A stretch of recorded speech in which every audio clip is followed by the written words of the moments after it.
Supposed to be on here for a minute ago. Shout out to Joseph Bailey, my bad. Supposed to be on here for a minute.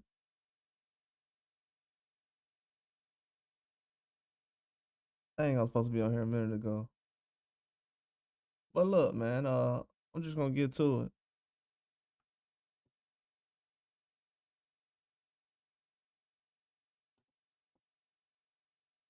Because I love to watch Earl Smith fight over the years. I think I might have been the first person that said that Earl Smith is, and this is no exaggeration, I can say this. Probably the most important fighter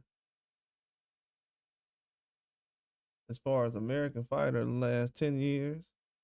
Just because you gotta think about it. Look how much stuff has happened around him. And a lot of fighters got bigger names since then. Like, even though that Keith Thurman was a bigger name at the time, he still wasn't a huge name to the point where he was doing stuff Earl Smith didn't do. But even him, he's built his name up with Earl Smith. So you gotta think about a lot of names that was built around him. But people have to also too realize this. This is a quick conversation. If you're Terence Crawford, then yes, you're gonna think that Earl Spence is not a Hall of Famer, and I had to think about it because that was one of his easiest fights. So why would he say, "Oh yeah, one of my easiest fights"? That guy's a Hall of Famer. So if he says that guy's a Hall of Famer and he's one of his easiest fights just from him being in the ring, that mean, and that's super biased too. I'm gonna tell y'all why. This is why you can't laugh at people in boxing. Just because Devin Haney had one bad performance in boxing, everybody trying to make it look like he trash, like he a bum now.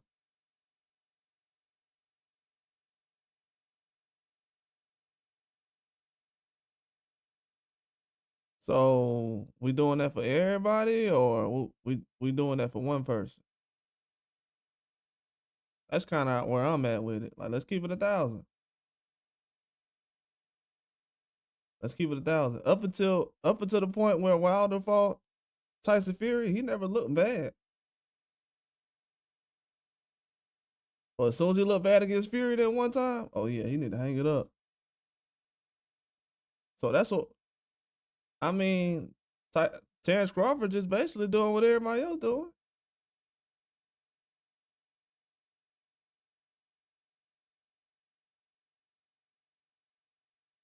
This is the culture in boxing now. As soon as you see a guy lose or something, or you see him weak, oh, he trash. He a bum. Oh, he wasn't never good anyways. Oh, he can't box.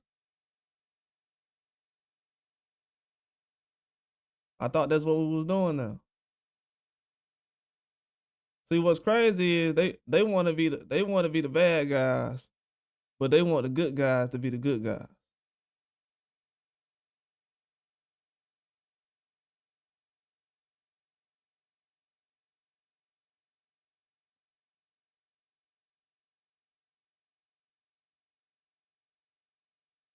Makes no sense.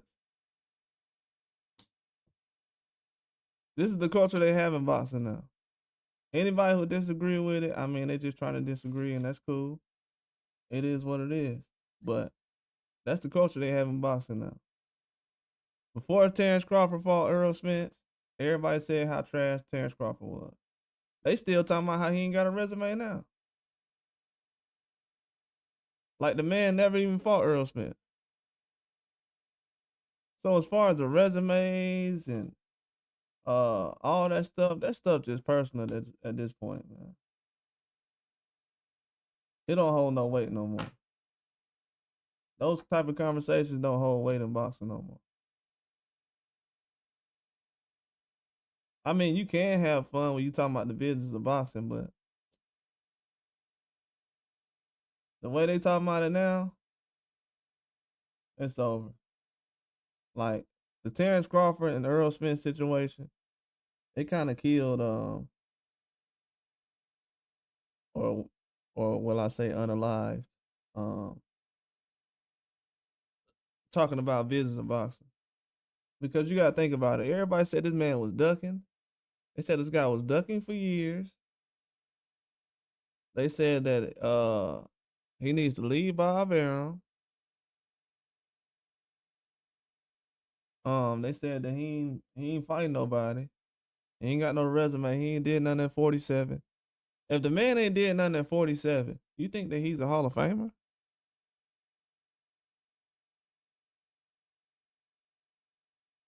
He went out there and stopped Sean Porter. Everybody said, "Oh, that was Sean Porter dad fault." Nothing about Terence Crawford.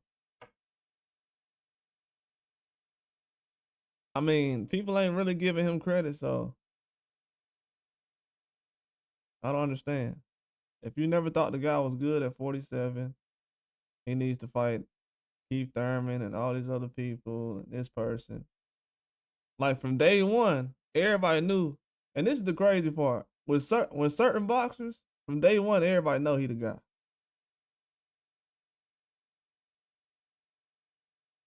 But some people can go out there beat the guy who beat the guy, and everybody like, oh yeah, he stamped in.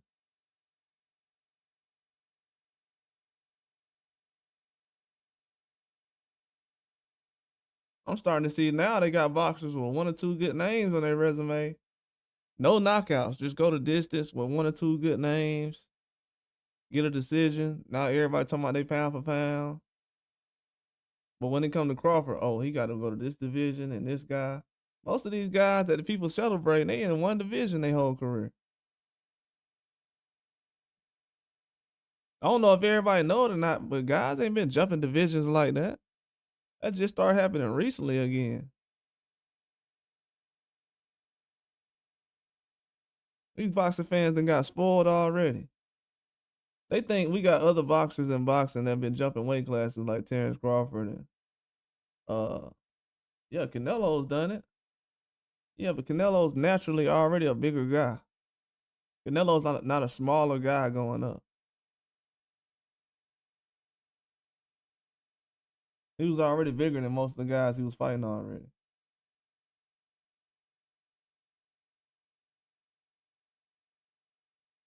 Recently.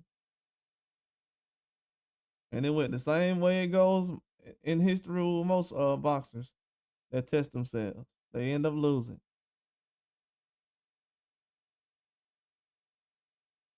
I mean, some guys they fight to the point where they trying to see if they can lose. That's how great some of these guys are. Terence Crawford doing it right now. He fighting to the point where he trying to see, hey, who can beat me? But this is the crazy thing right here. I want to know. So people telling me right now, and this is unbiased. I ain't got no. I already said what I said in the beginning. But people telling me right now, if Terence Crawford was in one division his whole career and he just fought, I'm just talking about Terence Crawford because I know how much these dudes don't like Crawford. If Terence Crawford just fought Ugas, Porter, who he already fought, Kell Brook, who he already fought, and both of those guys he stopped, by the way. Um, if he fought Ugas, Porter, Kell Brook, Danny Garcia, so what we good with those? So that's all Crawford had to do. I mean, he would have did that a long time ago then. If that's all he had to do. People acting like him fighting Canelo is no big deal.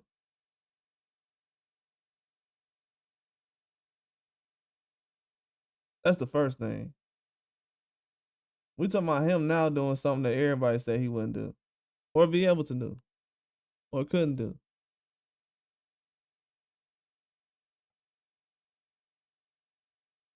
So he had one of the easiest fights. So Crawford saying, so we already know that Earl Spence was one of Crawford's easiest fights. Not as far as like he just easy pushover, but as far as how the styles matched up. And where he was at that time in his career, just his whole mindset. Just on his best day, that's just what it was. Um,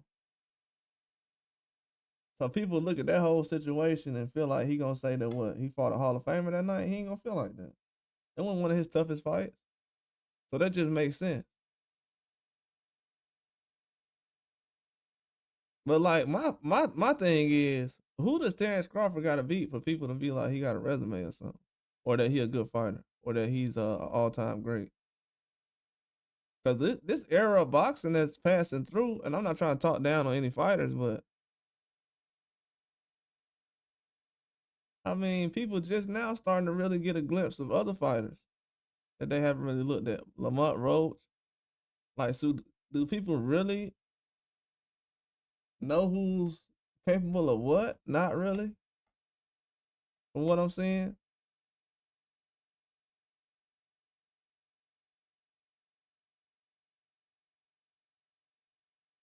It just keeps happening over and over.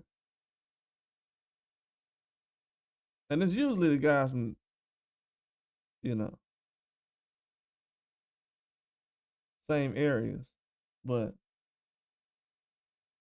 they doubted Terence Crawford badly for years. Said this man was, oh, he needs to leave top rank and he needs to go to PBC. But it don't really matter. At this point right now, none of that stuff matters. As we can see now. And this man is the only one of the only fighters that does everything the fans request. When fans ask certain boxers to do stuff, they don't do it. Not even your favorite fighter, but that's how you know some of these guys are really the fans' favorite. Just like the people's champ. And that's probably something I'll do differently coming up. Cause I know people ain't got the balls to say that. But Terence Crawford is like the people's champ right now because he's the only guy who's doing what the fans asking him to do. And people will say, oh, well, nobody cares what he's doing. Well, why are they asking him to do certain things? Lots of people are asking him to do certain things. Especially like the Canelo fight. That came out of nowhere. Oh, will you fight Canelo? They talked about that for a long time. While everybody was trying to get him to fight Benavidez.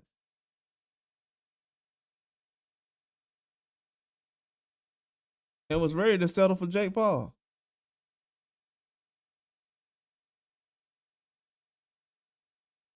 So if it wasn't for Crawford, he probably would be fighting Jake Paul right now. Because I hope everybody knows Turkey ain't doing this for no William Skull.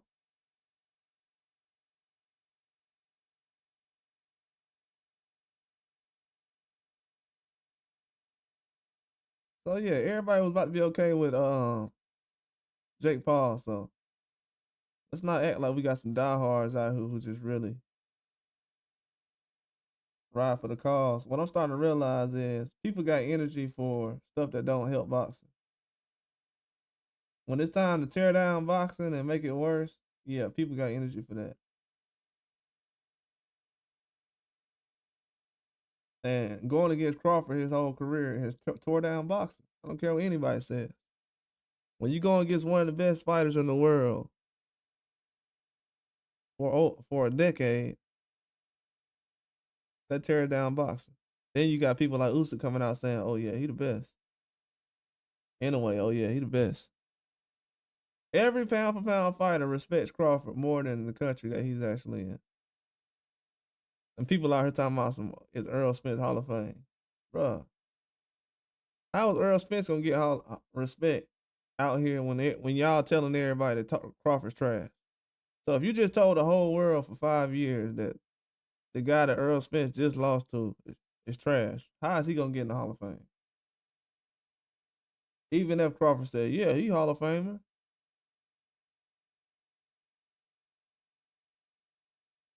it ain't like nobody believed anything else he said. Now all of a sudden, if he say he Spence a Hall of Famer, now people believe him. Why nobody believed him when he said he was gonna do all the things he doing? They just said he lost his last fight too. But then you got a lot of people coming out talking about he gonna stop Canelo. He gonna beat him. He lost his last fight, but he gonna beat Canelo. What kind of boxing science is that?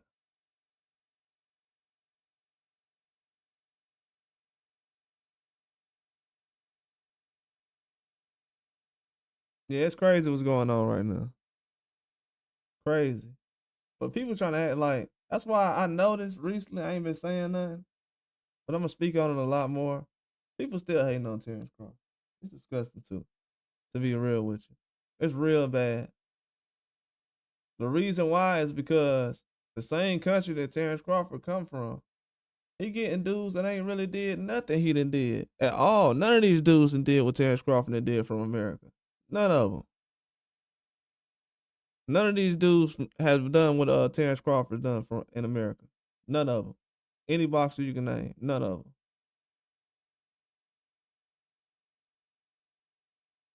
None of them.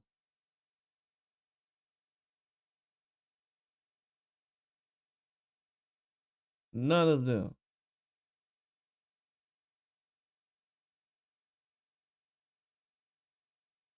None of them done what he's done.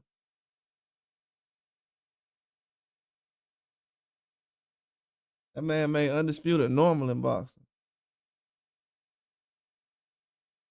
Not everybody want to be undisputed,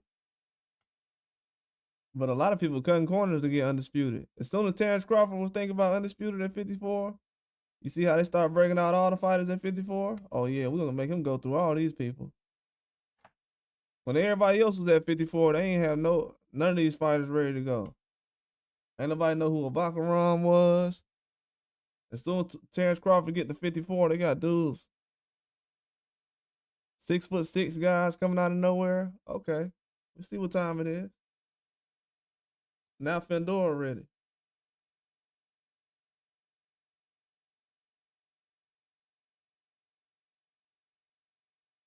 Yeah, so man, a lot of people ain't gonna tell the truth about what's going on in boxing or what's been going on, but what's been going on is yeah, a lot of people still salty about Terrence Crawford beating Earl Spence. I don't know why, because I'm an Earl Spence fan too. And to be honest with you, I don't even like watching the fight. And I said that he was gonna lose to Crawford. But I don't like watching the fight for real. I don't enjoy Spence getting beat up like that. But ain't nobody, but it ain't no people out here who just way bigger Spence fans than me. You just fanboying out. That's all it is. Because a lot of these dudes, I'm gonna keep it 1,000. A lot of these dudes ain't start following Spence until they had the rumor coming out about he beat up Mayweather in sparring. That's when everybody jumped on ship. Ever since that moment, and I hate to say this, but it is what it is. Ever since that moment, when they said that Spence beat up Mayweather in sparring, everybody jumped on ship like, oh yeah, he the guy, he the guy. A fight they ain't even see. If that ain't no fanboy stuff, I don't know what is. And I was a fan of Spence then,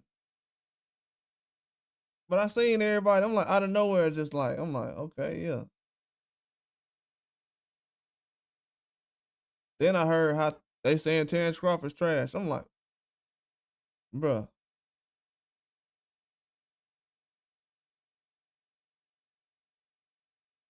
So y'all went from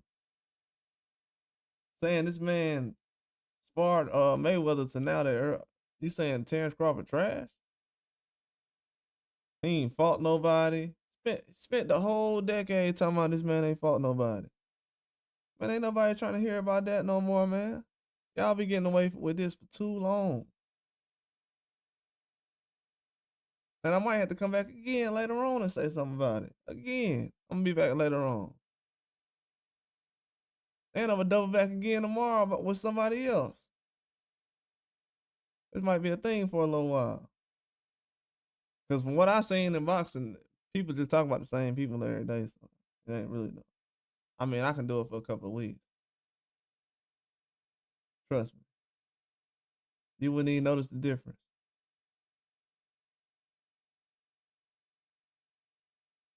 But everybody acting like Terrence Crawford and got a whole bunch of credit over his career. This man done do it. He done did everything in boxing. A lot of people, guys, have never done in boxing. He's one of the first in history in a lot of categories. And we had people talking about some 2 fights ago that he trashed. He ain't a Hall of Fame fighter. So why would he say one of his easiest fights that he's had is going to be a Hall of Famer. That's just naturally you're not gonna say that. If you go out there and beat Michael Jordan 2-10 and everybody else get dragged by Michael Jordan, but you went out there and beat him easy, you ain't gonna say, yeah, man, Michael Hall of Famer in my eyes. People gonna say that's Michael Jordan, bro. You gonna be like, but man, that was an easy game to me, bro. Naturally, you just gonna say that if you played sports before. Now, if you a fan, you gonna think like how a fan think.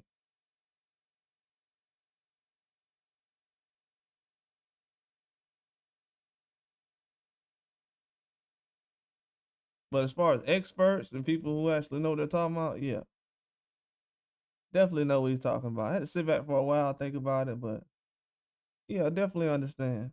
But let's not have people out here acting like Terence Crawford respecting and stuff like that.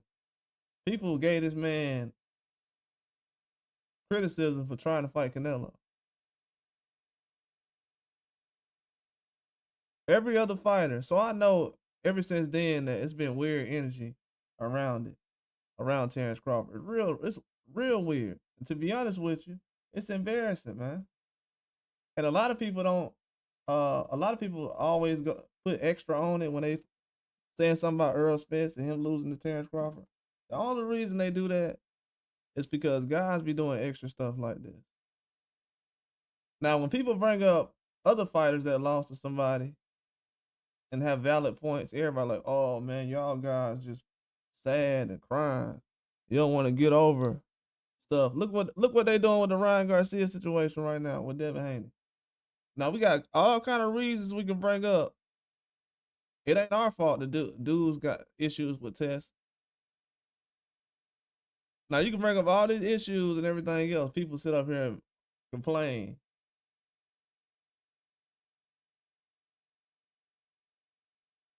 But then you talk about what actually happened in the ring, or for guys not on that level, now all of a sudden people is offended. Bro, that's how y'all talk every day with everybody else. I don't like that. They do that with everybody else. Everybody act like they just call it down the middle and stuff. Nah, man, people playing favorites out here. Let's not even act like it. They've been playing favorites for years. Ain't nobody been respecting Terence Crawford like that. Terence Crawford got plenty of kids, and all his kids had to hear about people talking about how he ain't that good. Now, if you got kids, would you appreciate your kids getting up on YouTube all the time and hearing people every time they type in that daddy name? Oh, he trash. He ain't trying to fight nobody. He want 50-50. Oh, look at his resume. Now, mind you, they knocked out everybody. But dudes so fanned out, they like, oh, I don't care about none of the stats or nothing.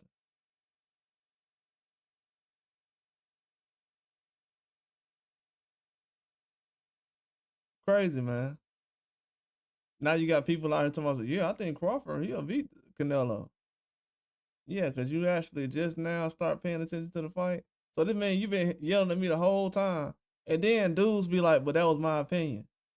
Bruh, ain't nobody trying to talk to y'all about no opinions, bruh. No disrespect to nobody, but look, this is real talk. When you talk about boxing, this is why Skip Bayless done messed up the game. Dudes like Skip Bayless done messed up the game, bruh. Dudes like Skip Bayless have messed up the game. That's why he is out of here. The internet had to replace Skip Bayless. It's a reason why people do not watch Skip Bayless no more. We don't want to hear fans argue about their opinions. We want to hear facts. I don't know if people understand that. Boxing has gotten worse since dudes been talking about debating about boxing and everything else. Boxing been getting worse since that been going on. And I'm not saying nothing about anybody else. I enjoy it, but I'm just telling you, it's been getting worse because the truth ain't being talked about. I mean, people might like it, but that don't mean the truth is being talked about. Because if it was, you wouldn't have all this shocking evidence that's coming. People don't like the truth. You put the truth out about boxing right now, people ain't gonna know what's going on. You still got people talking about Terence Crawford wasn't trying to fight Earl Spence at this point, and he was avoiding this. And come on, man. We still talking about the old days, really?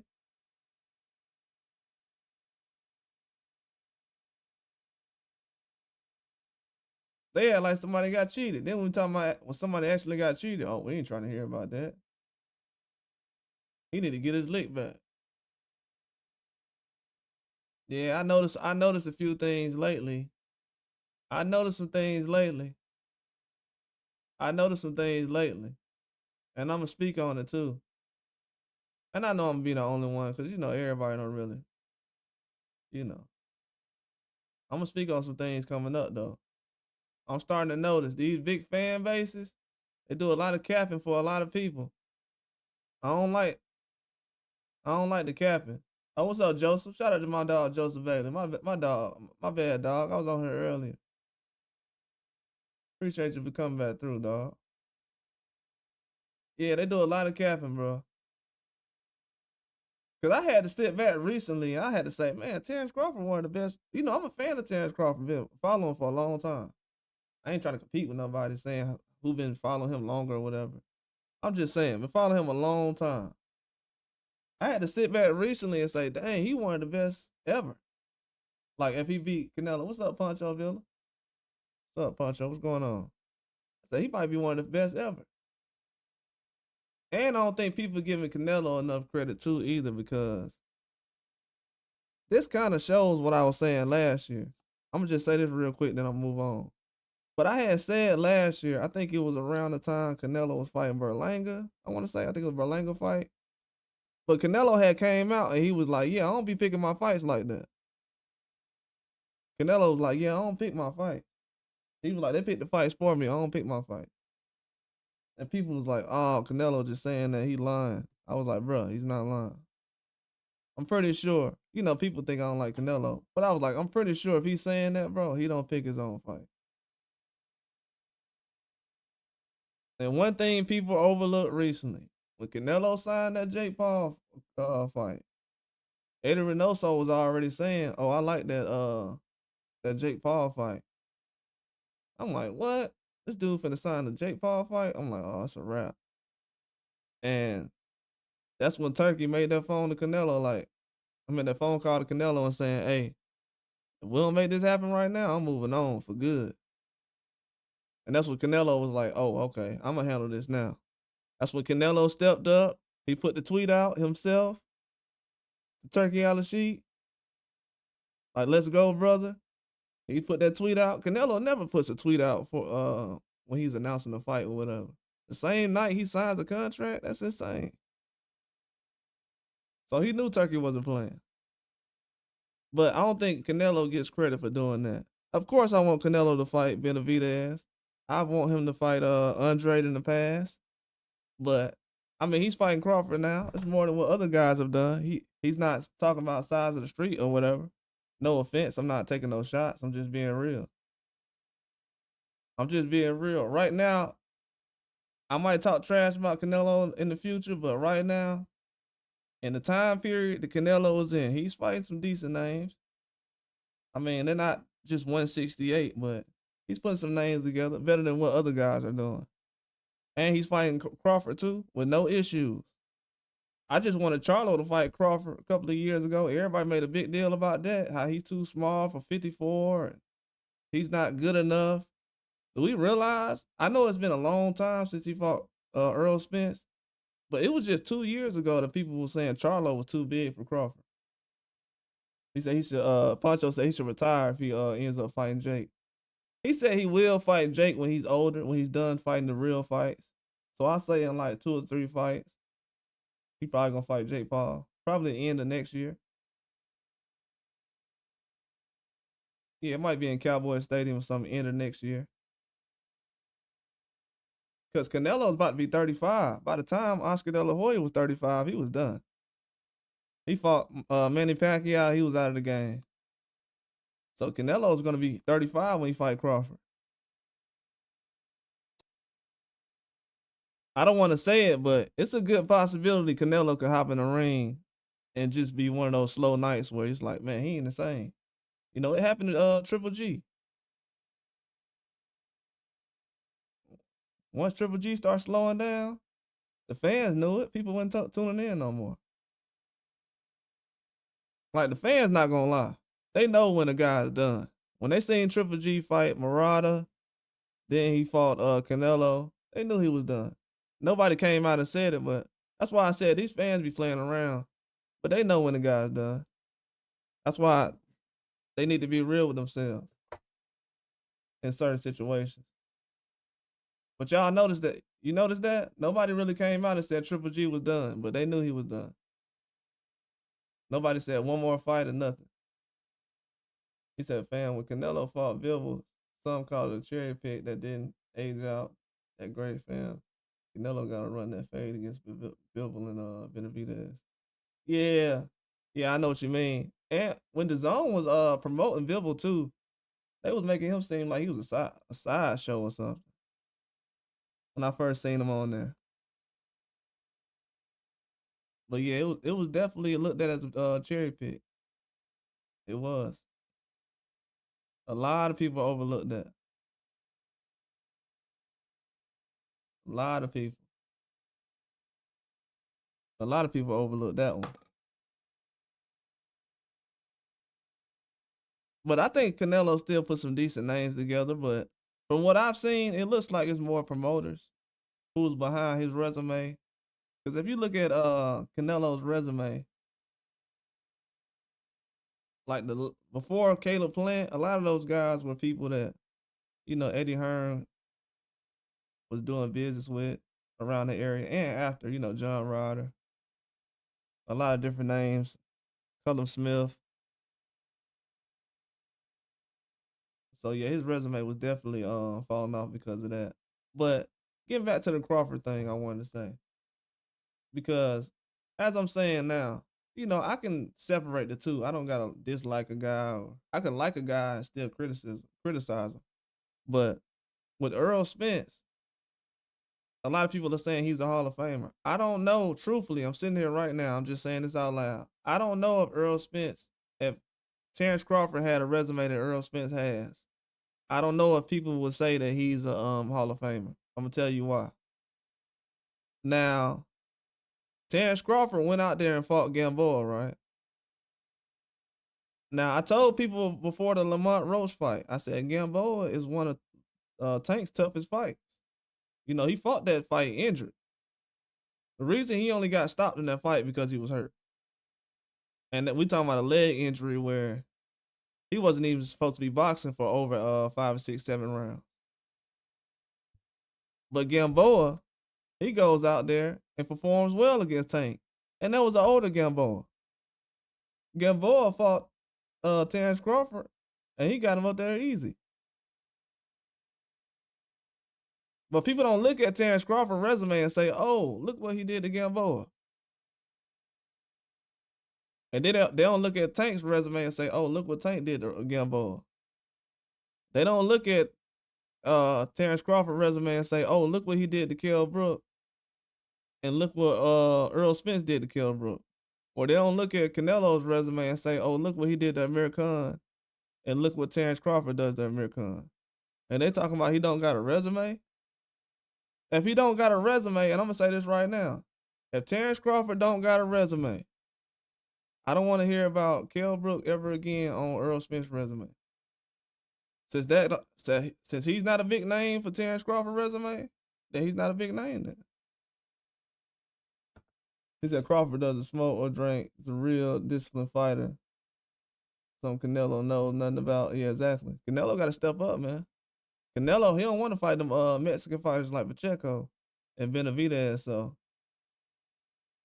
Crawford's still a tough fight. I'm not saying it's an easier fight, but I'm just saying that 168 still got the smoke. They already forced Morrell to go up.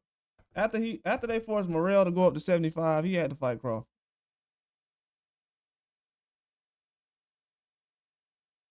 Facing him, making him go up to 175 was bad. It was bad for boxing, to be honest with you. Nobody knows still right now if Morrell was too heavy for 68 or not. And people just made him go up for the one Benavidez fight. Now we don't know who he's gonna fight next. So this Crawford fight is very important.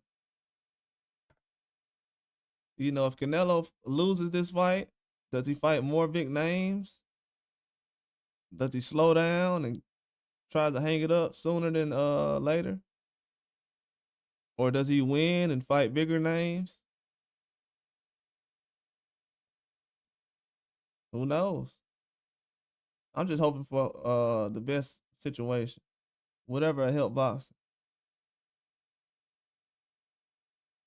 That's what I'm looking for. If it can be a draw, whatever help boxing, I'm good with it. But it just really shows that a lot of these promoters and a lot of these fans that believe in these fairy tales these promoters give, no disrespect to the fans, because we gotta get information from somewhere. But a lot of this stuff these promoters been saying, it's been lies the whole time. A lot of fans know this now, but I'm just talking about in the future. A lot of it been lies.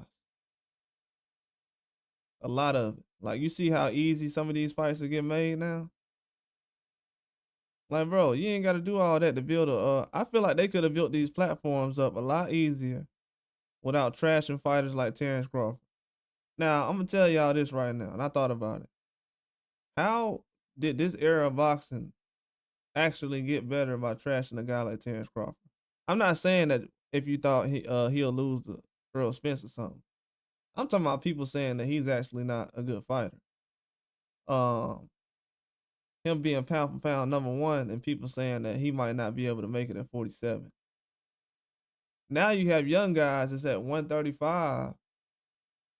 People talking about they can fight at 140 or 47. But a couple of years ago, they just said, "Oh, a guy like Terence Crawford, he can't go up to 47. He ain't good enough."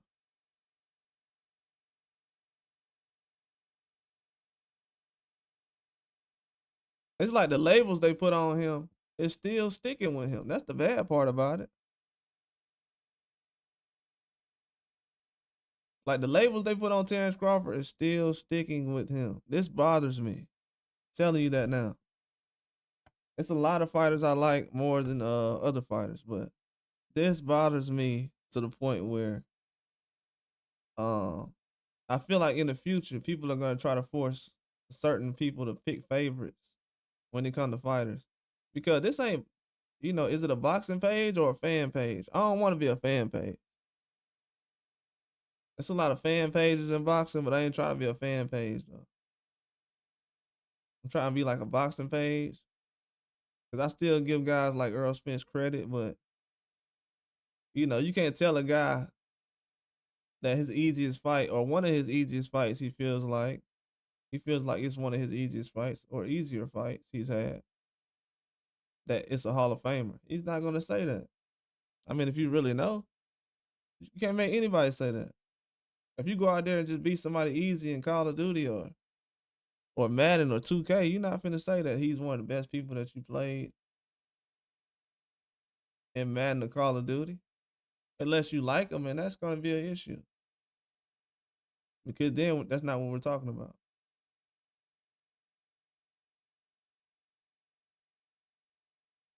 So it's a lot of that going on in boxing.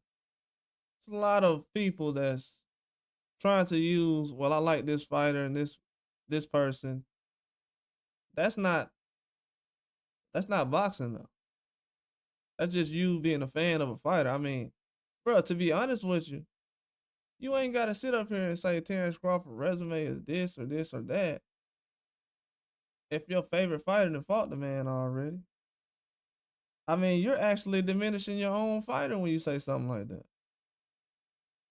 If your fighter got thrashed by Terence Crawford or anybody else, just like me, when I sit up here and bring up certain things, it's not gonna help my case as far as certain boxers or whatever. But sometimes you got to do it as far as comparison. But Terence Crawford go out there and stop Canelo. What are people talking about his resume? Who he fought? I mean, Earl Spence on his resume. Before Earl Spence fought Crawford, everybody said Earl Spence was the best, so he beat the best. I don't understand that. That's crazy to me.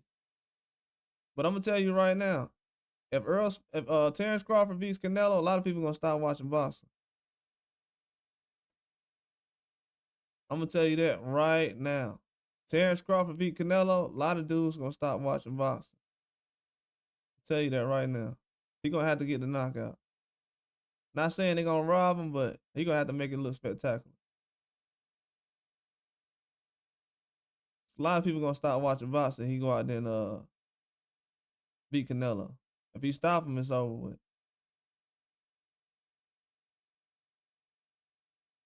A lot of people do not like this guy. They don't. And it's actually kind of weird, to be honest with you. It's weird.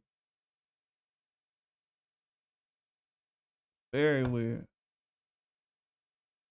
From what I've seen, it's very weird. Because he go out there and knock out Canelo, then what? How are you gonna build? What you gonna say about Crawford then? Because from what I'm seeing, people are just giving him ammo right now.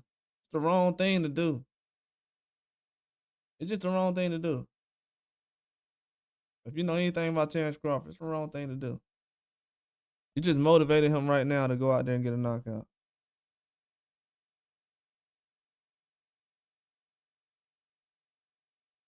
And he's moving up to fight Canelo. Come on, man. And people have already talked trash about him. It's gonna be epic. He ain't going in there to lose. But this goes to show you right here, though, the fact that Terence Crawford is even fighting Canelo. This goes to show that Terence Crawford knows that he can go out here and beat Canelo.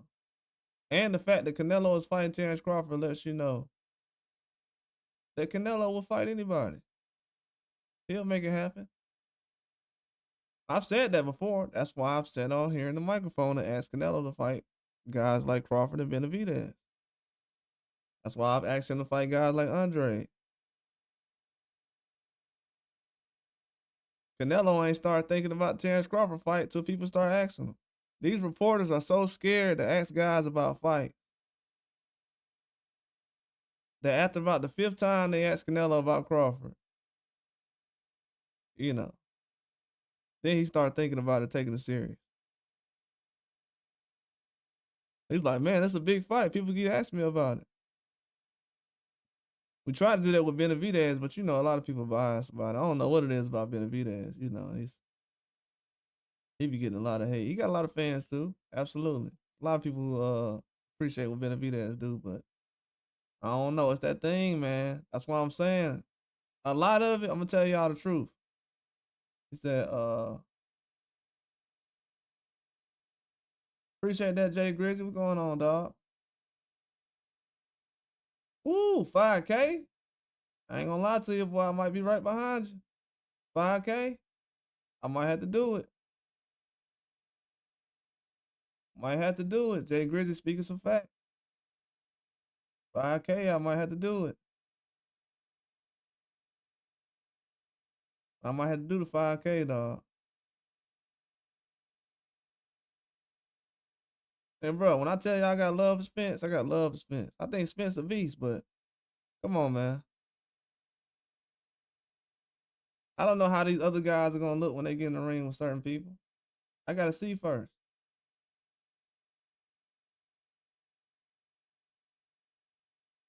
But Terence Crawford, he done fought enough though. He don't get respect for the fights he been in. Like the crazy part that he get overlooked because of that Gamboa fight, and Gamboa is still Gamboa. You know, I don't know. I don't understand that. And Gamboa had Tank in there struggling. That was a hard fight for Tank. That's why I try to stay away from talking about the business so much, because you know I want people to yeah, you're gonna have to get that, dog. That's an easy bad right there. I can't walk away from that. That's why I don't talk about the business too much anymore, because it ain't no reason to talk about the business no more. I'm gonna be real with y'all. I'm gonna say y'all a lot of time. It ain't no reason to talk about the business in boxing no more, because everybody that's not boxing, they gonna end up getting replaced or they gonna move them out the way. If you would have told them boxers in the 50s and 60s and 70s that they had a guy named Turkey Al-Sheik coming into boxing and he was gonna pay you whatever you basically needed, as long as you make these fights happen and you ready to go and make weight and you clean, oh yeah, they would have definitely made it happen. So these guys right now are in the best position ever to be successful in boxing. If they don't make it happen, it's gonna be their fault. No matter who you are.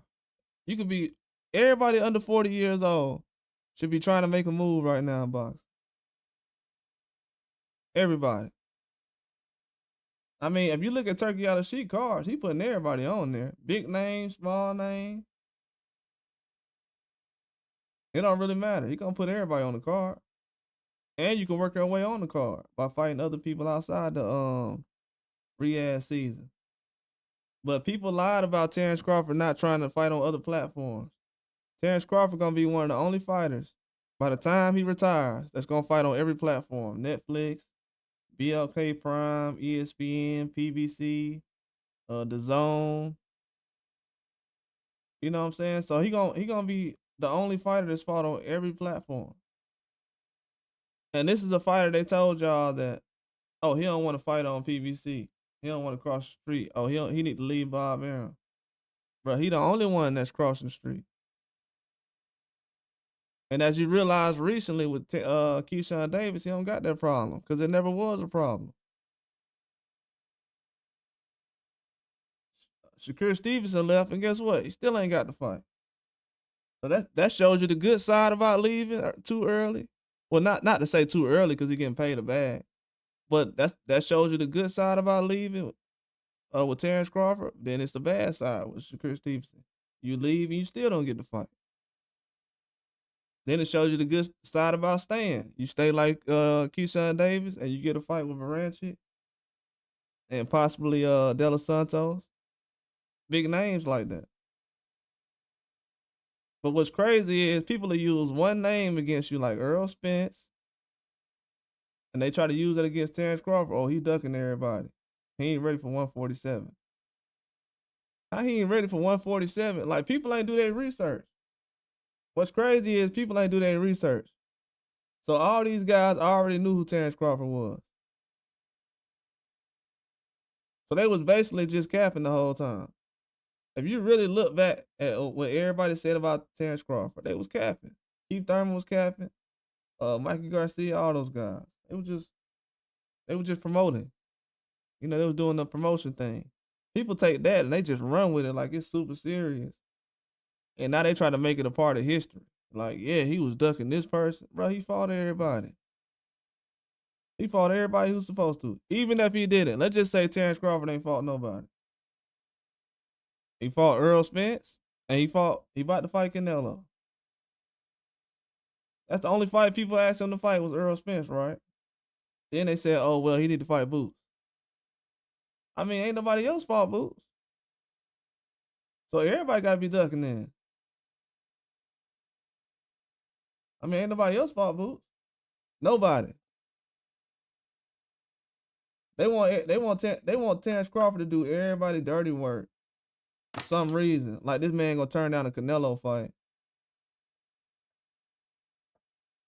And everybody else been fighting guys like Castano and people talking about they pound for pound. Come on, man. Y'all telling me if Terence Crawford would have beat Brian Castano, people would have said that he deserved a fight with Canelo? Really? Beating Brian Castano gets you a Canelo fight? Are we serious? I told people I wasn't hating. I told people I wasn't hating. I'm telling y'all, after Charlo fought Canelo, I was so mad, bro. I knew I wasn't hating, but I looked crazy though. Because I was like, why did he fight Canelo? He got so much opportunity out here. If y'all look at all the people at 154, now I'm usually not a fan of guys just staying at one weight class. I like when guys jump weight classes. But if you look at all the fighters that's at 154 right now, oh, Charlo could have had he could have made himself into a bigger name than what Canelo has. Look at all the fighters at 54. He had Tim Tszyu as a mandatory. He had Bakaram as a mandatory. He has you got Charles Conwell down there. You got Xander Zayas. You got Virgil Ortiz. You still got Boots around the corner. I mean, Charlo could have stayed at one weight class. And really, at that one weight class, had a better resume than anybody. He didn't have to. He could have had Canelo chasing him because if he would have fought a couple of more of those guys, his name would have been way bigger than Canelo. But he so I ain't gonna say he sold out, but I'm gonna say he cashed in too early on his status. He like, oh, I'm undisputed now. Canelo want to fight me. Of course he does. You're undisputed. A lot of people don't have an undisputed fighter on their resume. Of course he wants to fight you. But if you would have fought a couple of more guys, do you know what your resume would have looked like? Now that he went to that Canelo fight early, his resume is not going to look the same way as it would have if he would have just did some things first. Because everybody not the same after they get paid a certain way. Let's just keep it real. In boxing, everybody's not the same after they fight Canelo. So we know how that goes. A lot of people retire after they fight Canelo. So yeah, he cashed in way too early. That's why I said, I was like, Charlo could have fought Crawford, a couple of other guys. I'm like, what are they doing? Like, it is what it is, though. But good thing PBC at least did the fights at the last minute before Showtime kind of closed down. They could have just went ahead and said did nothing, but at least they did something. Because the Benavidez fight with Canelo, I knew that wasn't gonna happen. I knew that fight definitely wasn't gonna happen. Every other fight I've had hope for, but I knew that fight wasn't gonna happen, and the Joshua and Wilder fight. I knew those two fights wasn't gonna happen. And the Tank and Haney fight, I knew that wasn't gonna happen either.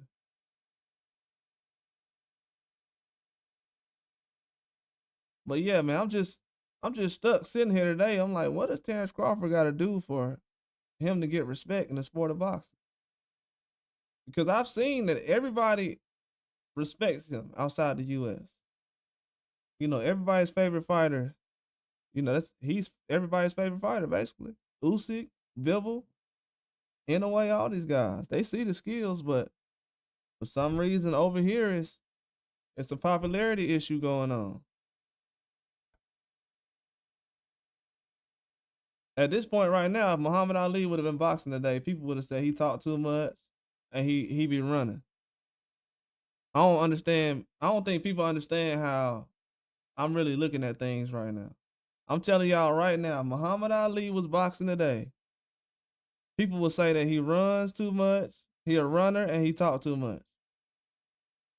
If you don't believe me, can you name me one boxer right now that boxes like Muhammad Ali and people talking about he one of the greatest?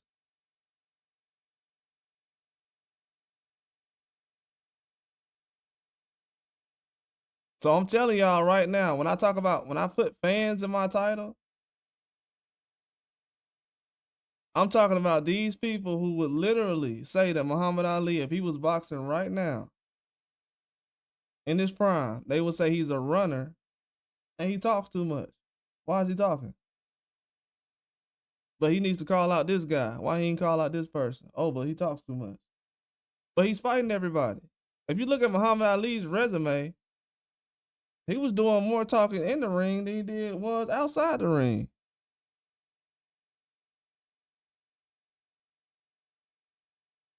I mean, look at who he's fighting and how long he fought. He could have hung it up a long time ago.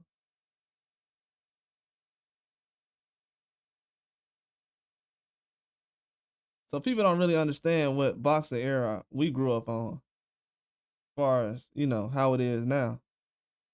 You had guys that started boxing. George Foreman was boxing in what, like '69, and was still boxing in like the '90s or something. Come on, man. Dude fought over like 3 decades, and you got guys now fighting one time a year.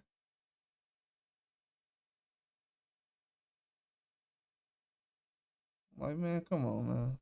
You fighting once a year? Okay. How you gonna build a legacy like that? That's why I'm saying a lot of people walking around now saying, "Oh well, why this guy's supposed to be Hall of Fame?" To be honest with you, I sat back today. Everybody not getting in the Hall of Fame. Box. If everybody does get in the Hall of Fame easy, it's not gonna it's not gonna look special in a couple of years. Everybody can't get in the Hall of Fame. I'm sorry. Everybody cannot get in the Hall of Fame, man. They cannot do it. They putting too many fighters now in the Hall of Fame that's just going in there. And I like Spence. I think Spence is a Hall of Famer in my eyes, but am I right about that? I don't know. I can make a case that he probably isn't. I can make a case that he is because I feel like, he has a strong resume over that era and also compared to other fighters. That's great. That should be in the Hall of Fame. But one weight class, a lot of big names, but one weight class, I don't know. Is a lot of other boxers getting in because of that? If we have boxers who have decent names and one weight class, is that getting you in every time? I'm just thinking about it because if it is, it's gonna be a lot of guys getting in. I was thinking more so you could make the case that his next fight could be the biggest, but I don't know. He has a good resume. I can't sit right there and say that he's not for sure right now. I would just be saying anything. But like I was saying earlier, as far as from Terence Crawford's standpoint, he's just looking at it like it was one of my easiest fights. But he's not walking around saying Terence Crawford a bum though. And I'm gonna be real with you. Why don't nobody react like this when other fighters is attacked like this? I feel like when other fighters get attacked like this, ain't nobody saying nothing for them.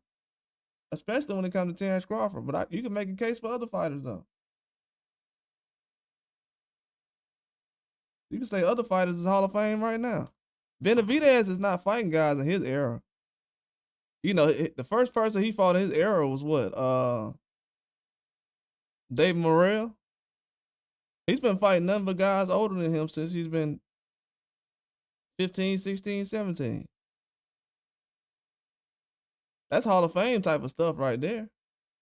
If you just want to be unbiased about it.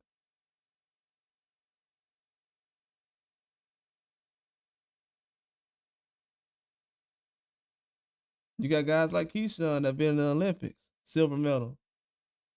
People say he was trash, unqualified. A couple of knockouts changed their mind. Shakur Stevens, he is silver medalist. You got Lamont Roach who's came out of nowhere. So it's a lot of people that can be a Hall of Famer. It just take you one fight, man. To be honest with you, if you look at Lamont Roach's case, this is why I say a lot of guys just need to be fighting. When people say, "Oh, this guy ain't got no name, he ain't got this," this is why I'm a bigger fan of guys just fighting. Because once you get through enough people, you're gonna realize it's gonna be some styles you ain't gonna be able to deal with. No matter who you are, it's just natural. So that's why I said when they make this boxing league or whatever it is, you're gonna see people naturally struggle when you're going through certain ways of getting fights and you don't have time to pick certain people and for your style.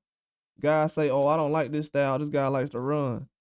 I don't know what Dana White's gonna do as far as his league, but I know one thing: all those fighters who talking about I don't like that style, those guys who like to move, you better go find another job to do because your job is to stop the guy who's moving in the boxing ring.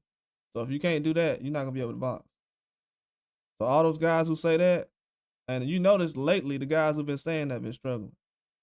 But if they say that when that happens, you're gonna see what's going on. But the good thing about that is you'll see a lot more fighters like Terence Crawford who will be able to make a name for themselves.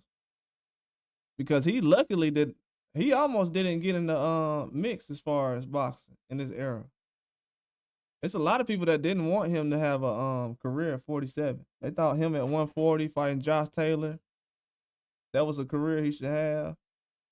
People was talking about Terence Crawford fighting Josh Taylor, bro. Like super disrespectful. Josh Taylor, that man could not last in the ring with Terence Crawford.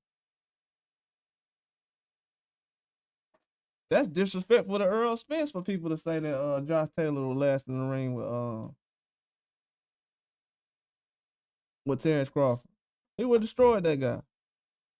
And I like Josh Taylor. I think Josh Taylor keep it real a lot of times, but he would got destroyed by Terence Crawford. I don't know why everybody thought Terence Crawford was an easy fight like that. This man been overlooked for so long.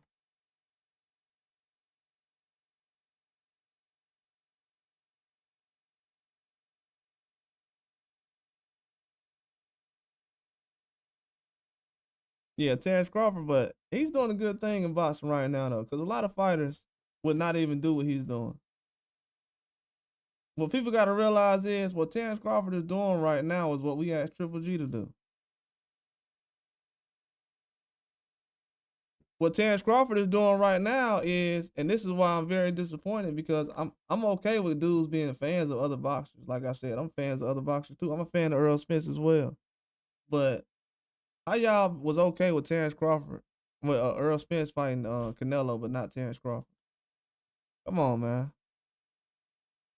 Like, did people really notice that and how people overlook that? How y'all okay with fighting with Earl Spence fighting Canelo, but not Terence Crawford? And did y'all notice when they said that Earl Spence has a chance to fight Canelo? Nobody had a problem with it. I didn't have a problem with it because I'm not biased. I didn't bring up size or nothing.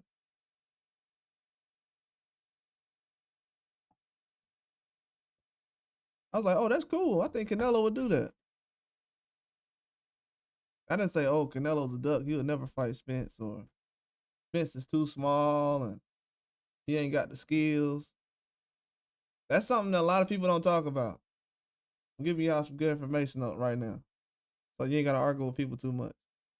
Anybody who argues about the Spence and Crawford situation, just ask them about that scenario.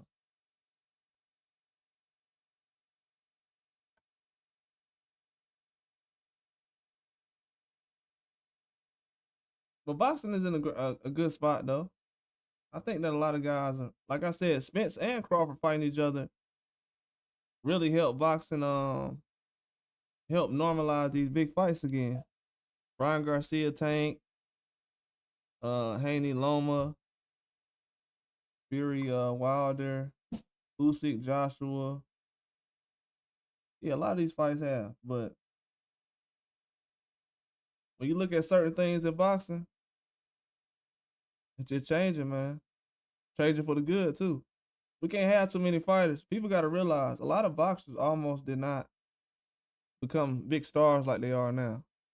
So we got to realize it's been a lot of guys that probably was just as talented as Terence Crawford that didn't get a chance because they weren't signed with a certain promotional company.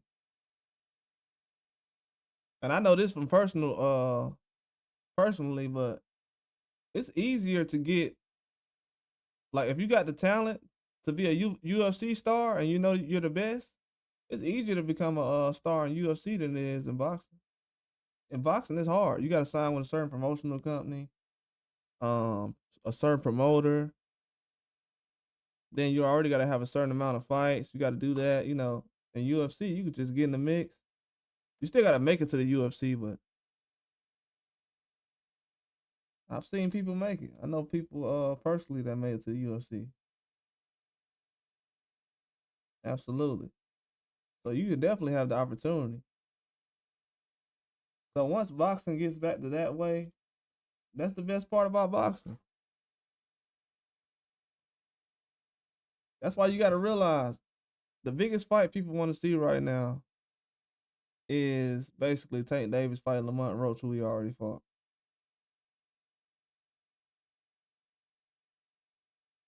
You know what I'm saying? So you never know where a big fight is, and it's always ways to make big fights, but you just got to make them happen. But yeah, Lamont Roach just fought Tank Davis, and the biggest fight people can come up with right now is Tank Davis fighting Lamont Roach again.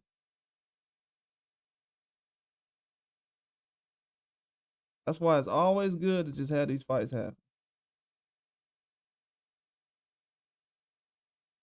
And I think if Spence would have fought Crawford earlier, it would have been a lot better. That's why I'm not a huge. I know why PBC did it, as far as trying to build and market and everything else, and they had a brand and a platform they trying to introduce, and you gotta promote the guys inside the brand first and everything else. But long term, it definitely did not help. Like every promotional company did it now, but it's a point as far as doing it and overdoing it. I think a lot of times they overdid it because I think I'm gonna tell you why. The Tank and Ryan Garcia fight showed you that you didn't have to build a fight up too long. That Tank and Ryan Garcia fight wasn't built up a long time, like Earl Spence and Terence Crawford. That shows you that when it's time to make a fight, you gotta start making them immediately because people got a short attention span now. You know, it's a lot of stuff going on out here, so people will move on from a fight. You gotta think about it. Like I said, a lot of people think the biggest fight right now for Tank is Lamont Roach. They were just thinking about Shakur, and then before that, it was Devin and Inouye and other people. But you know, as each day goes by, you know, the fans, you know, they collect more information and they move on. As far they want to get the best out of the situation. They feel like the best fight they've seen is Tank with Lamont Roach, and they want to get another 12 rounds. That's why I said the best thing for boxing is just to get back to boxing. The building up process, it was cool, but they kind of got greedy with it, and it ruined a lot of big fights for us. A lot of big fights. There's a lot of PBC guys been saying that recently. A lot of big fights got ruined that way. They lost a lot of money like that too. There was a lot of guys that turned down money to fight on the zone and everything else. So I can't completely say that the zone was doing their own thing and other guys because they were making fights. But it started to get out of hand after a while. Even with Terence Crawford, when he was a free agent, it's like, man, we still got issues now. And it's not like the platform he was under was going to be long term. You know, Showtime had just shut down, so I didn't have too much faith after I seen Netflix. Once I seen Netflix and the Mike Tyson and Jake Paul fight, I knew then. I said, man, no way Netflix put together a better fight. Not as far as Mike Tyson and Jake Paul, the skills. I'm talking about as far as the broadcast and everything else. It was smooth the whole time. They were going from fight to fight. And I was like, man, ESPN and other platforms have not been doing better fight events for boxing than Netflix has. And it's the first event. The first one they did. So I know they're gonna do Crawford and Canelo. I'm hearing that Dana White could be a part of it, but we'll see. But yeah, man, right now, if you're a boxing fan, you should be upset at a lot of these promoters right now because they kind of tricked you away from a lot of fights. I tried to tell people a couple of months ago when Tyson Fury said he was hanging it up. Man, that's a lot of fights that might never happen. You still have people talking about Joshua and Fury, and they're saying, "Oh, Tyson Fury might come back because of the money." Bro, fighters always get offered bigger money when they've been boxing. I mean, Mike Tyson has gotten offered. I was telling people that recently. Mike Tyson. It's not the first time Mike Tyson got offered 20 million or to fight somebody. If anybody believes that, you obviously don't know how much money floats around boxing when Mike Tyson fight. But this ain't the first time he got offered 20 million. Definitely not the first time. So they know how to set certain things up in boxing. But I think it's gotten out of hand at this point, though. For people to even have to get up and try to explain how good Terence Crawford is, it just boxing has failed, man. Let's be real. Let's be real. The average person knows more probably or has seen Jake Paul fight more than Terence Crawford.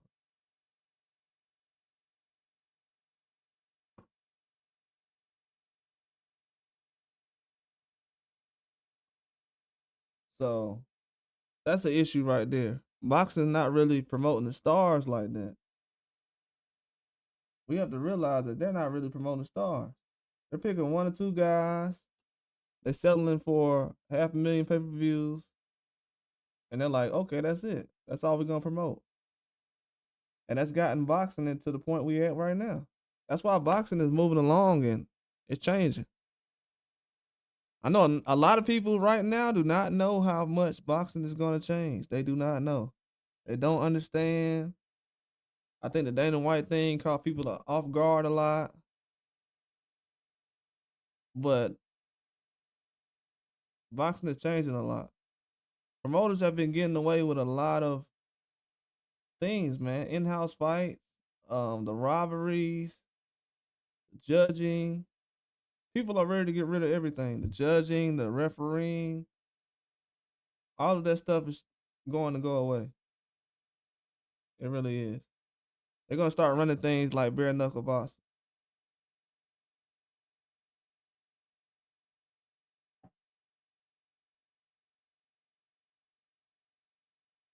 And I've watched a lot of those platforms. Not too many robberies on those platforms. Because you know why? Both of those guys are part of the platform. You got issues right now in boxing where people don't want to lose no money. So the fighter that they have, they don't want him to lose. So if a guy comes in on the B side, they want the A side fighter to look good or come away undefeated or with the belt. B side fighter comes from Thailand or Mexico, beat up A side fighter. They don't want him to lose the belt, so they rob the other guy. And people say, "Oh, the guy got robbed." Yeah, that's the problem in boxing. So having a league would actually cut away from all the robberies, and people didn't know that. I might have to explain that one day on a video. But if anybody wants to know, the robberies will come down as far as on the Dana White situation. It won't go away completely because scoring the fight is hard, but it will go down. I will say that.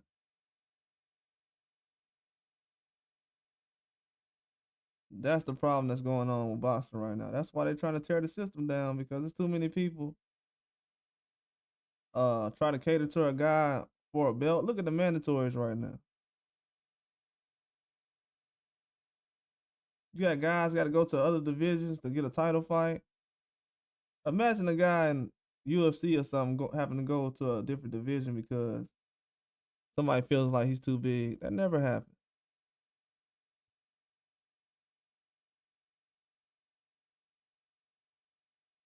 So yeah, they changing things out here.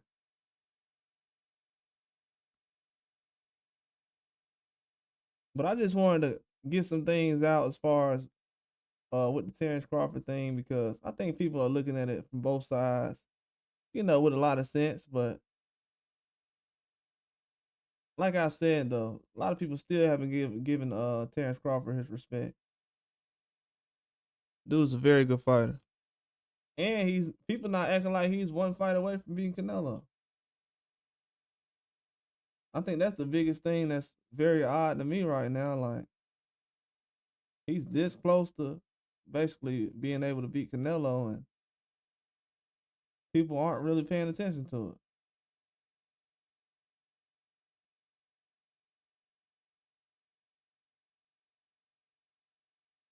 it. And a lot of people starting to pick him now. It's just a lot of stuff around him where it's like the man is hated for different reasons. I don't know why. Popularity has definitely hurt his career in certain situations. But I think after him, it won't happen anymore. But if the fans wanted to keep going on, it'll keep happening. But you gotta think about it. That's crazy though. That you'll actually pick a guy based off popularity rather than skills. And this is a fight game. This is not like somewhere where you gotta pick a guy before you actually see him fight. No, you actually seeing these guys fight before they get in the ring, and it's still like. And then after they fight, People still like, well, I like the guy. Of course, it was never about who's the best though. I think in the Earl Spence and Terence Crawford situation, it was never about Terence Crawford being the best.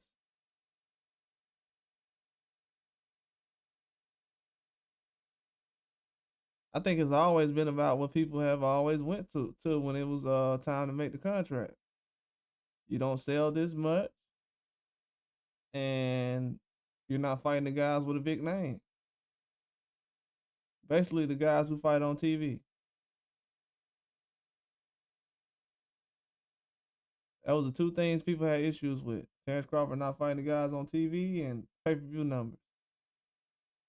After he loses to after he beats Earl Spence, people usually say, "Oh, he's not selling anything against the Majramov guy." Then they say he looked bad in that fight.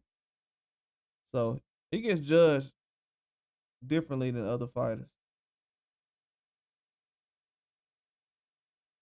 I think the only reason it's good because it'll be something that could be avoided in the future. But if you ain't got Turkey out of sheep right now involved,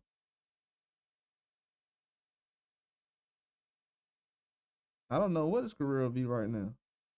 He might have retired after the Earl Spence fight.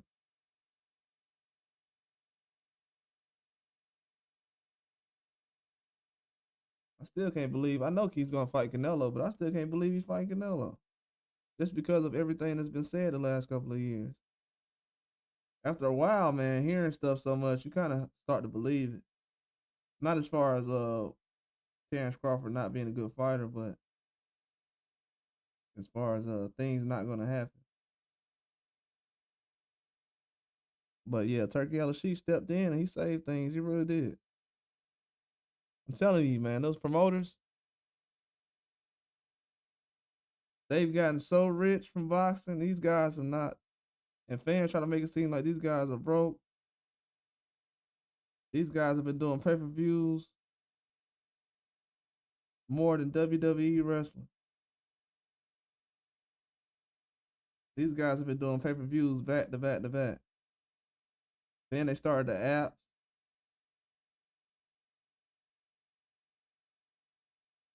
Then you're not getting the fights you want on top of that.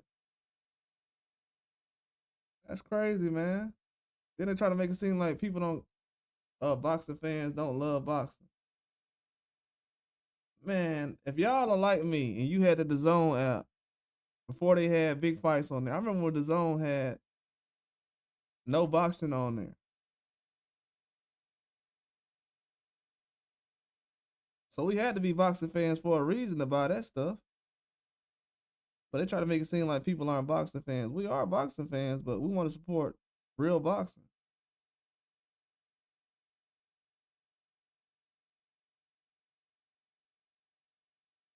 We want to support real boxing. It's going in that direction, though. It definitely is. I think the sad part about it is, though, we're gonna find out once guys start to fight each other. It's not really about the best. It's gonna be a popularity contest, and that's where you know things are gonna start getting exposed a little bit. As far as does the best really matter in boxing, and is it about popularity and because people are always going to want to find out some way to talk about the business. But it's going to go away, though. As far as in Canelo and Crawford situation right now, if any of us wanted to talk about the business of Canelo versus Crawford, we wouldn't be able to talk about anything because the fight's done already. They've taken care of everything. Where the fight's going to be, the date, the platform.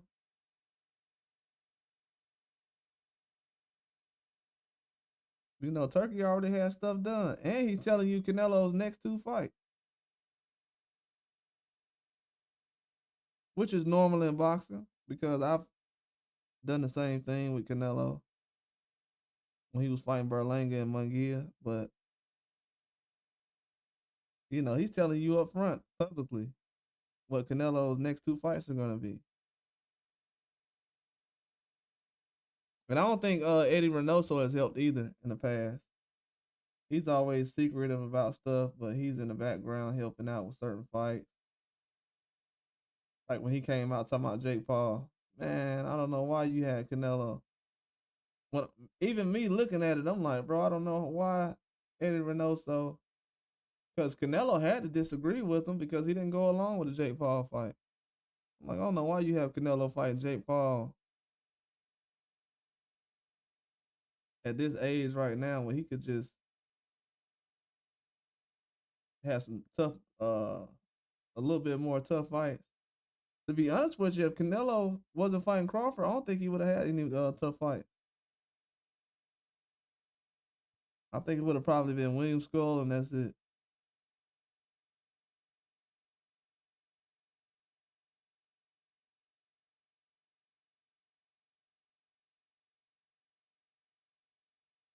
And I think William Skull was I think he was gonna be heading towards Turkey's way because he was trying to figure out who was paying the most. A lot of people not even paying attention to Canelo versus William Skull. That lets you know everything right there.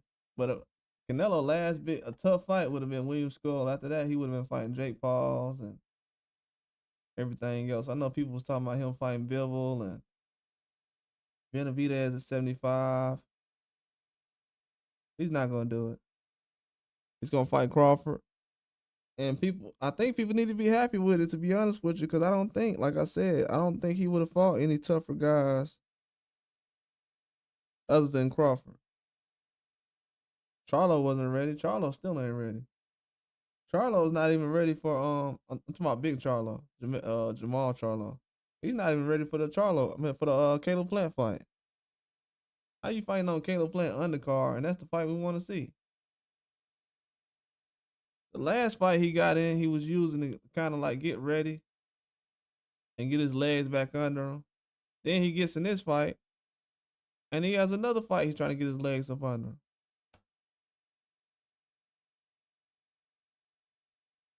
I'm like, that's crazy.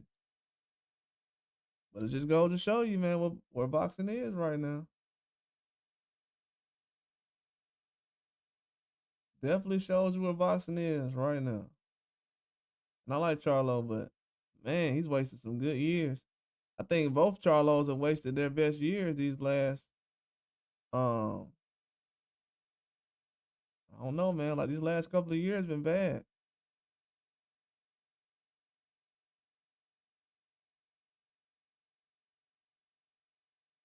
I will say that I haven't liked the last couple of years. I thought they could have did a lot better things as far as in those weight classes. I thought them chasing Canelo was a mistake. Not to say they can't do it, and it was stupid, but I just feel like even if you look now, if Caleb Plant can't fight the other guys, he's fighting basically a guy like Charlo. That'll be the biggest fight he can have because Berlanga's not gonna fight him.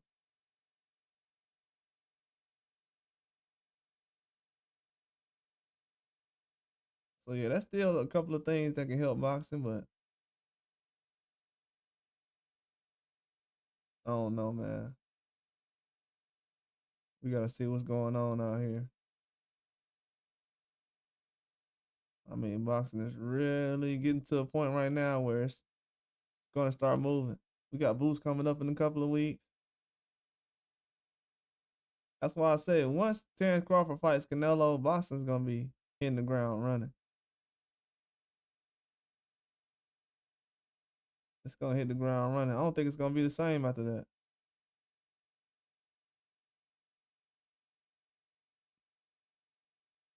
And these are the fights that Turkey Al Sheik is really starting to do on his own. He wants to do with no other outside help. Makes a lot of sense. If this man comes out here and dominates the sport of boxing, it's over.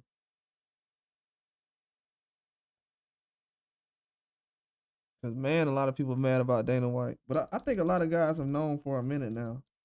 as far as Dana White and Turkey. I think once he took the picture with Dana White, most people knew by then that the writing was on the wall.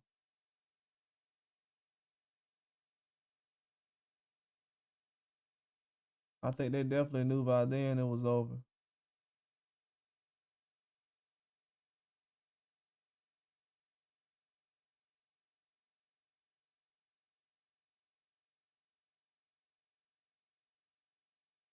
But I think Virgil Ortiz is next up though.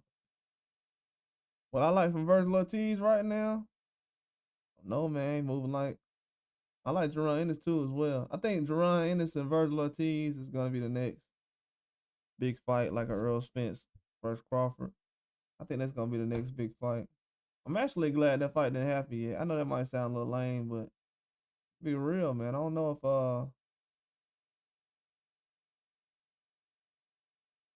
boxing would have enjoyed that already. Because after Crawford, after Benavidez and Morrell, it's not like I don't know. I kind of enjoyed that fight.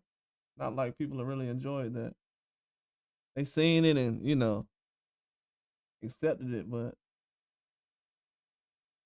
that was a big fight, man. Young guys at that age really don't fight that much, especially with that much talent. So yeah, I definitely enjoyed that. I thought it was a good fight.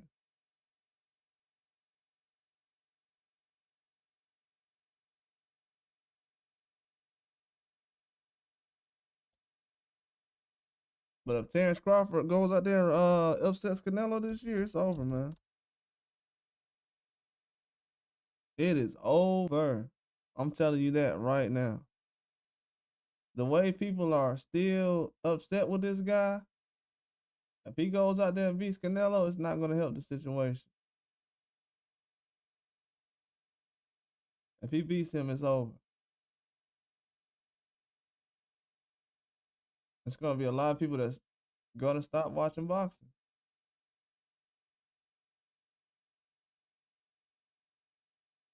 They really will. Because Canelo represents so much for a lot of people. And if he's a guy that's not considered the best for a little while, it's going to make him look bad, man. Not because of the fans, as far as, when he lost to Bivol, I didn't really think people was going to stop watching him. So, not really a big deal to me. But to other people, it may mean a lot more to them. So,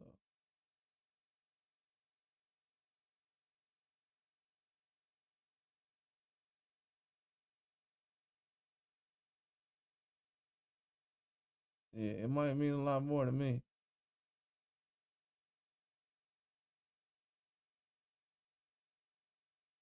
I think the win will though for Crawford because it will mean more to me as far as him winning against Canelo because he just ain't getting the credit, man, like he deserves.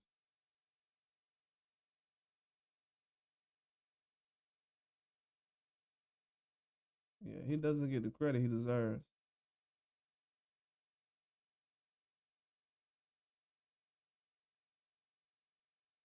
He definitely does. Hopefully it will change soon, but that that win over Canelo, that'll guarantee it. People ain't gotta respect him, but they gonna know what he did after that day.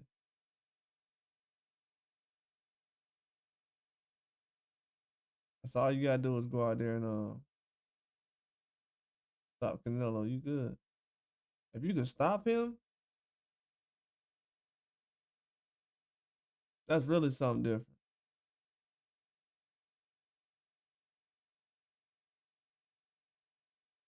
I'm gonna be honest with you. If he can go out there and stop Canelo, that's gonna be something different.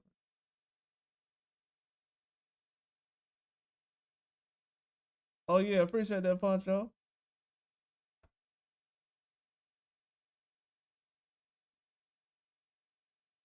Yeah, shout out to Poncho, man. Yeah, I've been leaving it up there. Sometimes I forgot about it. It took me a long time to get it up there too.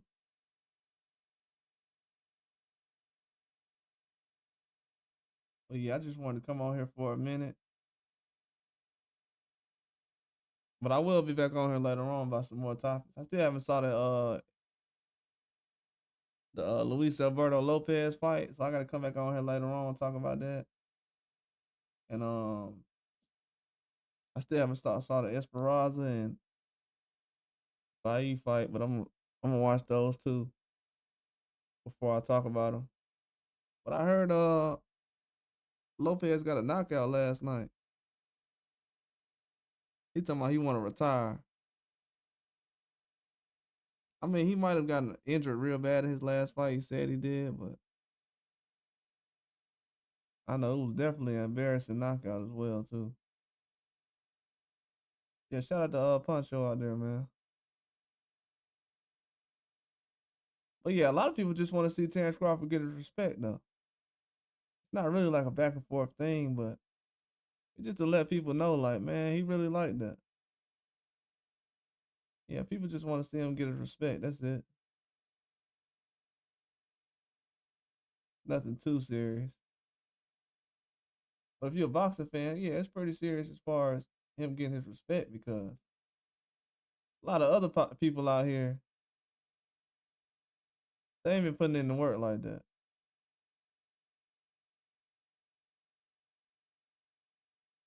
Not to just say they over him. Nah, not from what I seen. I may be wrong, but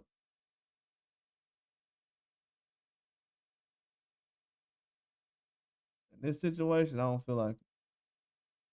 You gotta think about it, man. Most people just started respecting Usyk recently.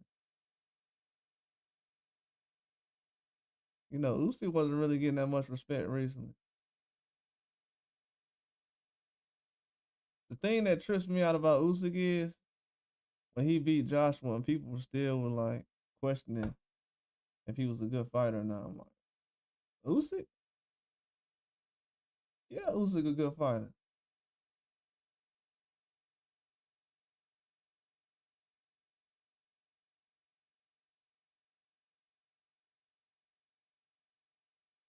That's what tripped me out the most. I'm like, these people don't know if Usyk a good fighter or not. That's insane. But yeah, Usyk is a real good fighter though, man. He showed that already. But it's gonna be a lot of situations in the future where we get surprises, which is good. You know, if you somebody who knows what you're looking at, it's gonna play a huge part as far as the betting. I'm looking forward to the bet. I'm gonna be honest with y'all. As far as betting in boxing, I just want to start betting on guys and being able to actually hit on the people that um actually won the fight.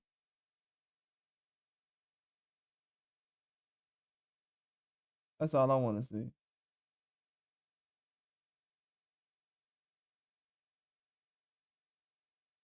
I just want to see people who actually win the fight in action. What's going on, man? Yeah, like Dubois. What's going on, Rule Exposure?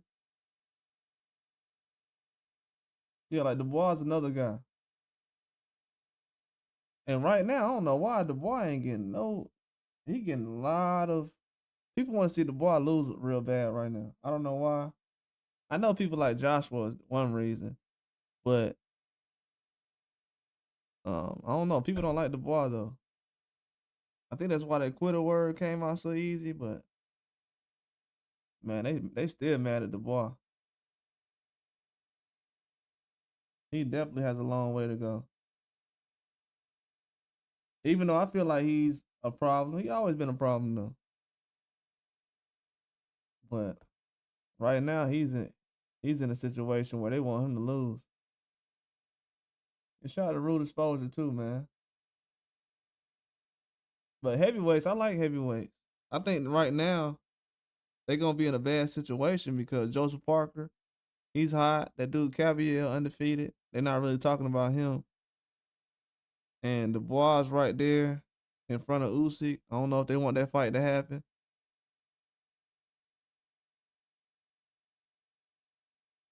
So yeah, it's a lot of things in boxing right now where a lot of surprises could happen.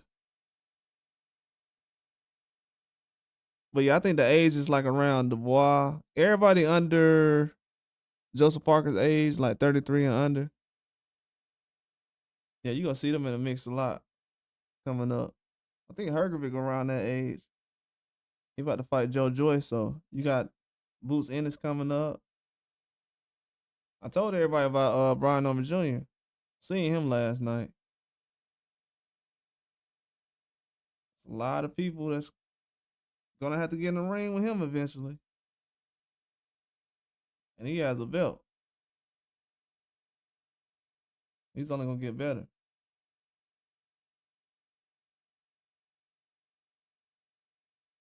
But yeah, I like the talent that's coming together in boxing though. A lot of different big fights in the mix right now. I heard Shoo Shoo last night talking about Nick Ball and Stephen Fulton. Yeah, we're gonna see a lot of people moving around right now. It's not gonna be like it was 5 years ago. To be honest with you, I can't wait another 6 months on a fight. Certain fights, yeah, but like Crawford and Canelo, yeah, definitely waiting 6 months on that. But other fights, it's kind of like, man, just make the fight. I think they build up way too many fights over the years. It's kind of worn things out. You know, no fight really feels special when you build it up now because it's like, man, y'all always build up certain fights.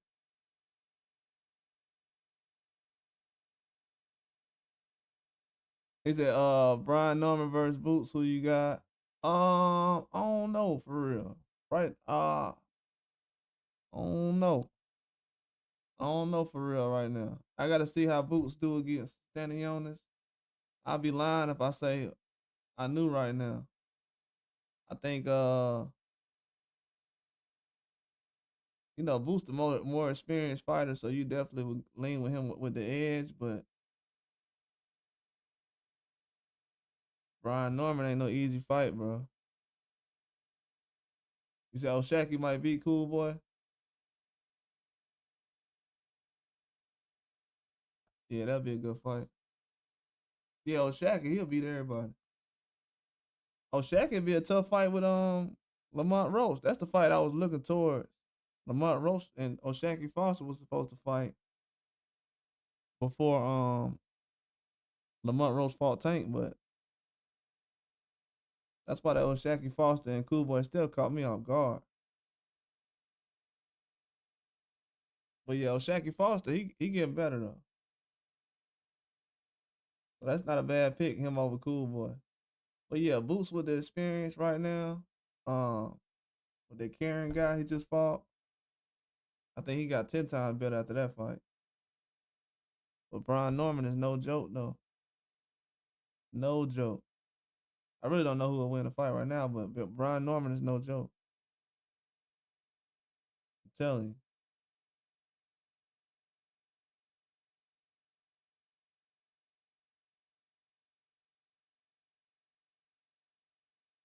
He said he moved up. That's crazy.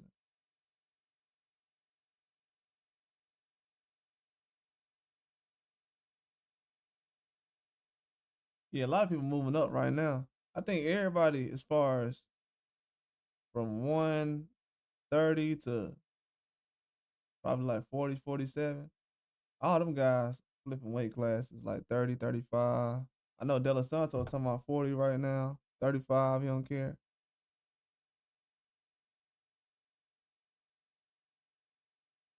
Yeah, Shaqy. I haven't thought about him at 135 yet, but yeah, he would be a problem at 35 too.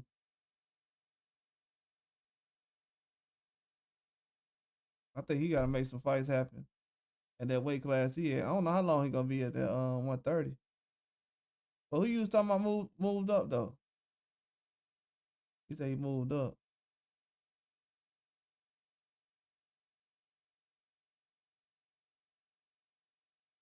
I think once Boost get to 140, I mean not Boost, but 147 as far as Boost and Norman. Once that fight happen, that's the fight I'm waiting on. Yeah, it's close because Boots couldn't get Karen out of there, and Brian could also take a punch. It's way better off instantly than Karen. Yeah, I gotta see how Boots look against Stanionis. I think Karen got a different style than Brian Norman does, but Stanionis is, I wouldn't say similar, but it's a style that's closer than what Karen is.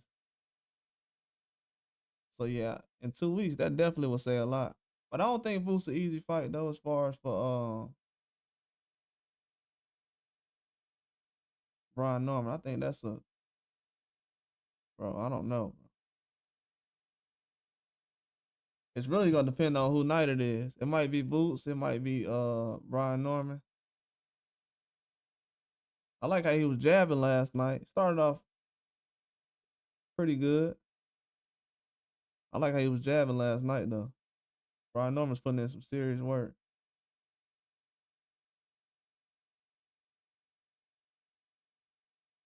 I think that fight's gonna be the biggest at 47 though.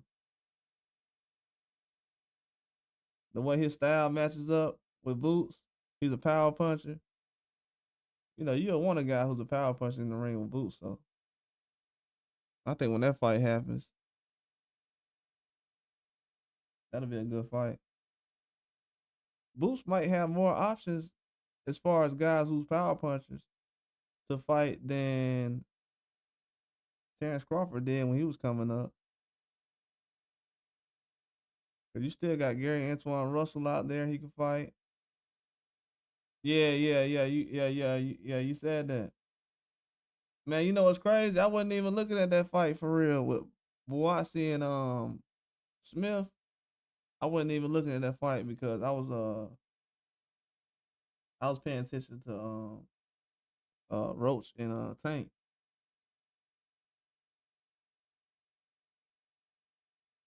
I didn't really study any of those fights that was on the Vitterviv and Bivol card. I usually like look at it, but I ain't even think about it. I was so focused on Tank and Roach because I was like, because a couple of weeks before that, I was like, man, Roach he might end up getting even with Tank.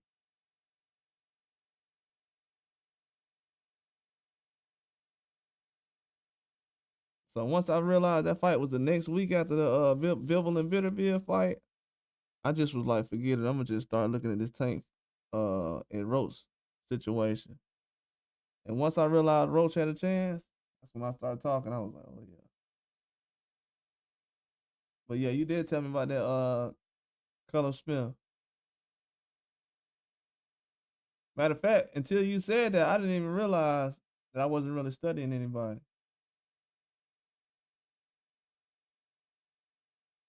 But yeah, that Roach and Tank fight was that close though. I had to take time away for that.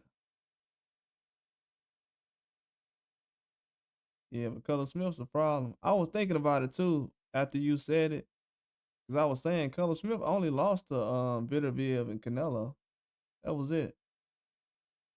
And Bawasi, he looked good in the last couple of fights, but in the Hutchinson fight, he wasn't as spectacular as I remember. For some reason, I was thinking that he looked spectacular in that fight, but if you really think about it, he really wasn't. He got the win, but he wasn't spectacular. So yeah, you was definitely right on that one. Shout out to Trey too, man. What's going on, Trey?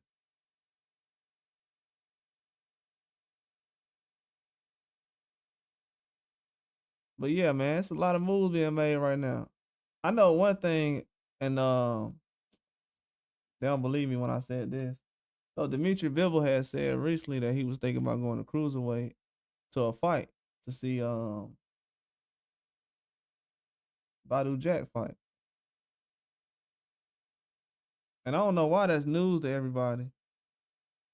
But if anybody who doesn't know this already, Dimitri Bivol has been talking about going to cruiserweight ever since Turkey Al Sheet started doing fights with him. He was talking about fighting Jai Patai or something like that at cruiserweight. So Dimitri Bivol has always talked about fighting at cruiserweight. That's crazy that people still don't realize that. Even Turkey Sheikis came out and said that. It's gonna take some time adjusting because a lot of people not used to like the promoters or the business of boxing telling them exactly what they're gonna do. It's even gonna take some time for me to get used to it. But that's what's going on now though. They're gonna tell you exactly what's gonna happen. Like, have y'all noticed the last 5 fights? They tell you exactly who somebody's gonna fight after they fight. Even Tank Davis with this Lamont Roach situation.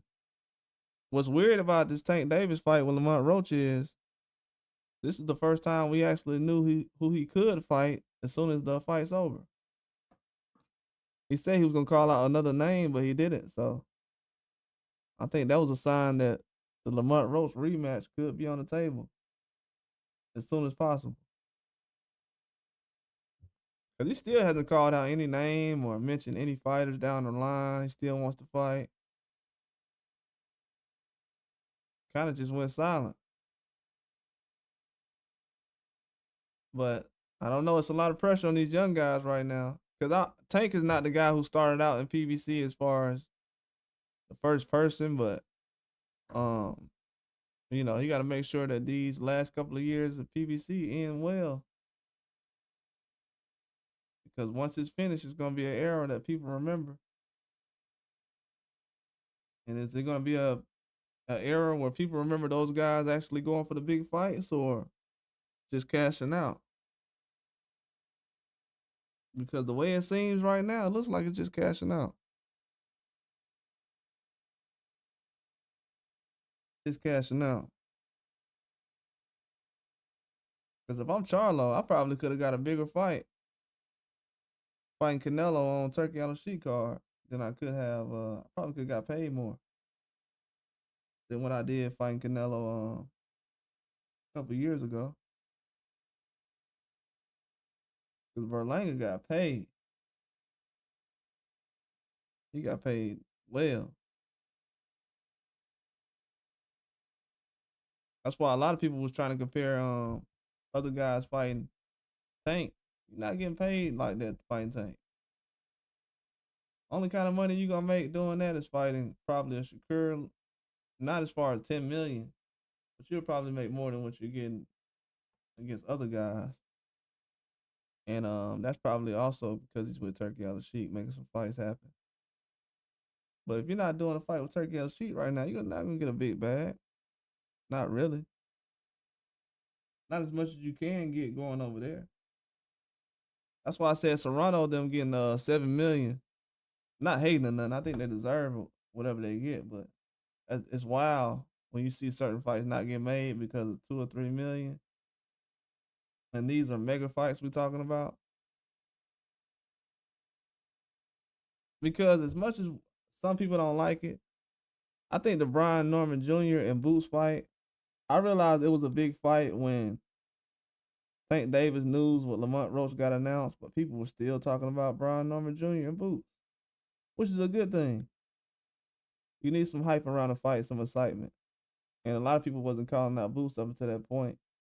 And you can even make the case that Brian Norman Jr. kind of put some pressure on the promoters to make the fight happen.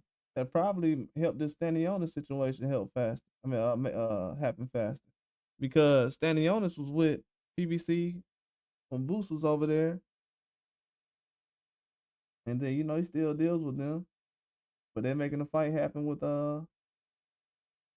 Boots Innocent, Eddie Hearn. So it was definitely some pressure put on by Brian Norman Jr. Not as far as I wouldn't say scaring Boots or anything, but it was definitely some pressure put on from him publicly demanding a fight. They looked at him like he was wrong for doing it. Like everything he was doing as far as trying to make the fight happen. I'm not talking about the money, just as far as him calling them out. It was a perfect scenario. You had a guy who was 47 calling out a guy, and he had a belt.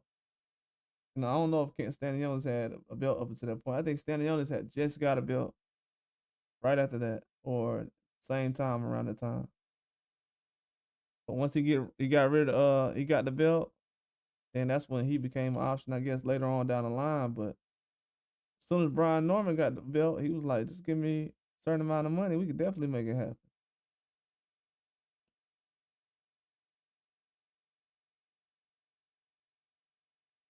And I definitely agree with that, man. I feel like that's the situation you should be in when you're a champion and you're young and you're trying to fight the best. See, that's the thing about boxing that gets me. If a guy's not asking for that much money, he's young. He said, "Do you allow people to call in and talk boxing?" I'm actually gonna start doing that either later on tonight or tomorrow. I'm gonna have a phone number and I'm gonna do like a panel. If I ain't on StreamYard or something, I'm gonna do a phone number. I'm gonna do it tomorrow. Or what time you be coming on here? I'm gonna do a show so you can call in.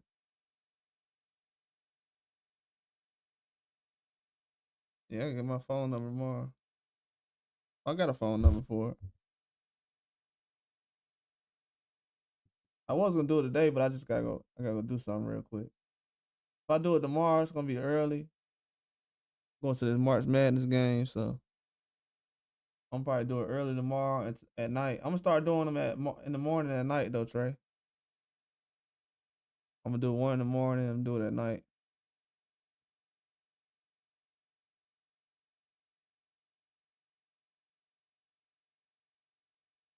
Yeah, I'm gonna definitely do that tomorrow. Yeah, I wanna hear what people gotta say.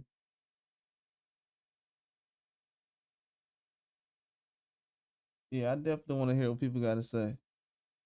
Because yesterday was a good day of boxing. It was definitely good. And since all the fights are happening, we're gonna be able to talk about the fights a lot more now. Which is a good thing, like you said, talking about boxing because the business side is definitely going away. I think that's a good thing in boxing. We don't need to talk about business in boxing anymore. I don't think it's helped over the years.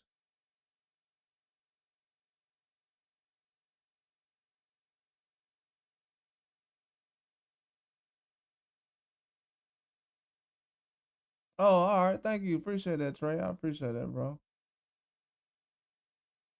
Oh, it's before work and at night? Okay, bet. I'm gonna start doing one at night then, man. I don't see people calling me at night, so yeah, I'm gonna start doing one at night. Yeah, I be having topics to talk about, but I don't know. I need to just start hopping on a lot more. But yeah, I'm gonna start hopping on a lot more though.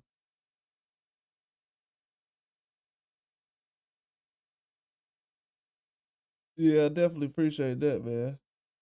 I be trying to put out good information that people understand, and you know, I don't be trying to say anything. If anybody got high standards about what I say, I got just as high standards. If I get something wrong, I don't want to put no clickbait out there or nothing like that. So yeah, I try to stay away from stuff like that.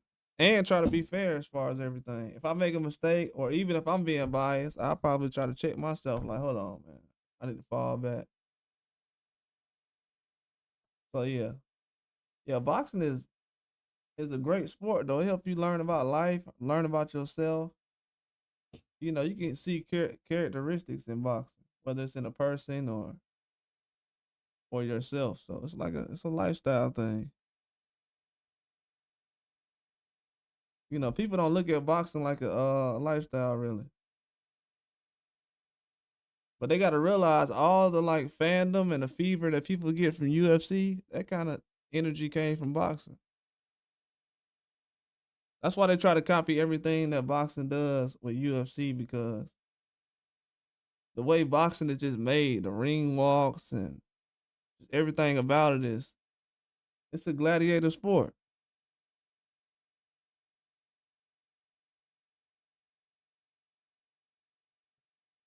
But yeah, I'm gonna definitely do one tomorrow though, Trey. That's crazy you asked about that too. I was gonna start doing that last week. I'm gonna do one tomorrow though. Hopefully I ain't on too late. I know the game is like 6. Might be a little late tomorrow, but I'm gonna do one early though.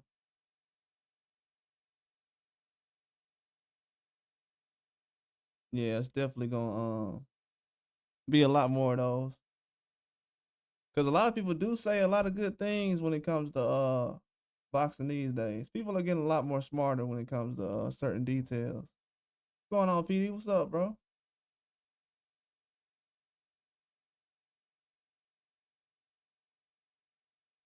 Yeah, but last night was amazing. It was shout out to PD, man.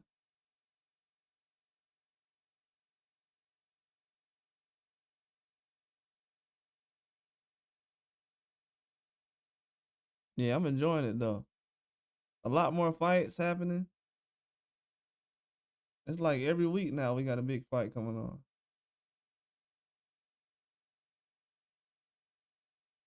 I've been waiting on boxing to get back to that kind of way for a minute now.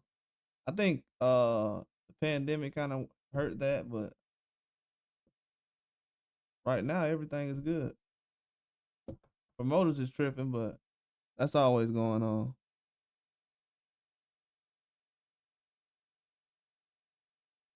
That is always going on.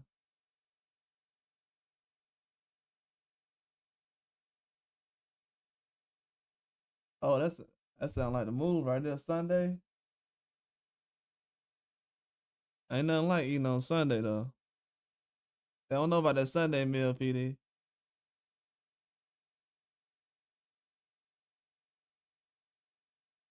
They do not know about the Sunday meal.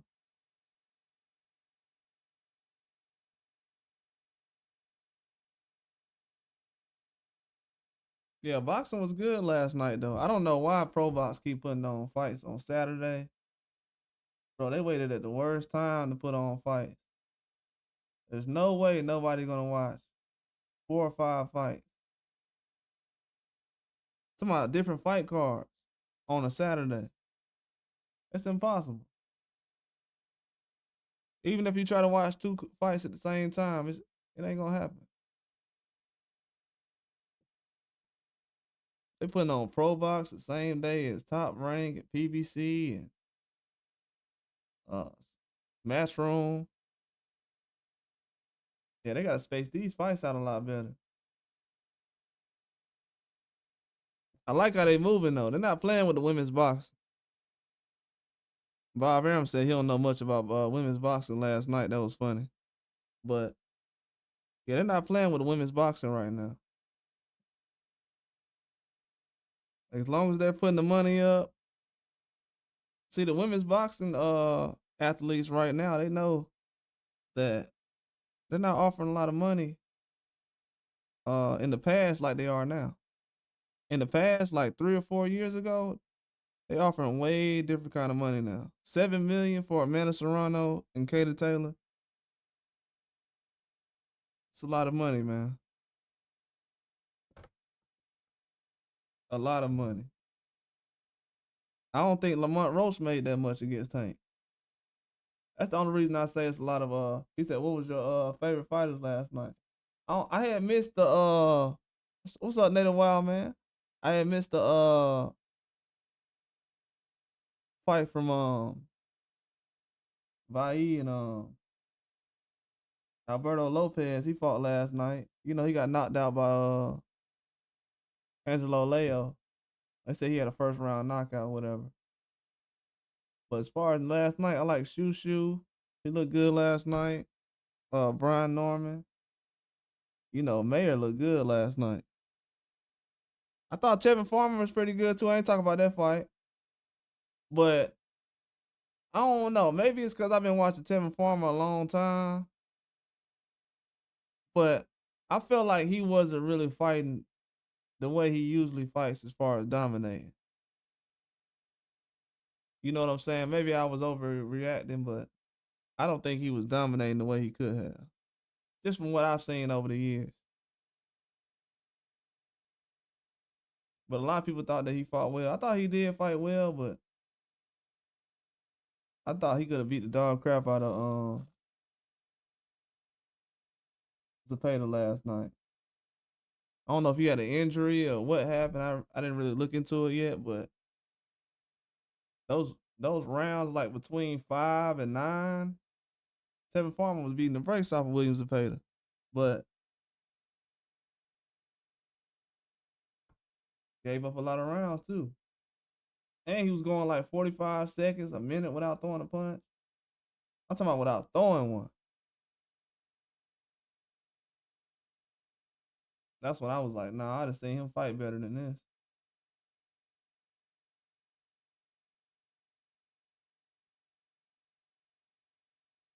You say you think he lost his step? Well, yeah, you can say that. He is moving up from 35.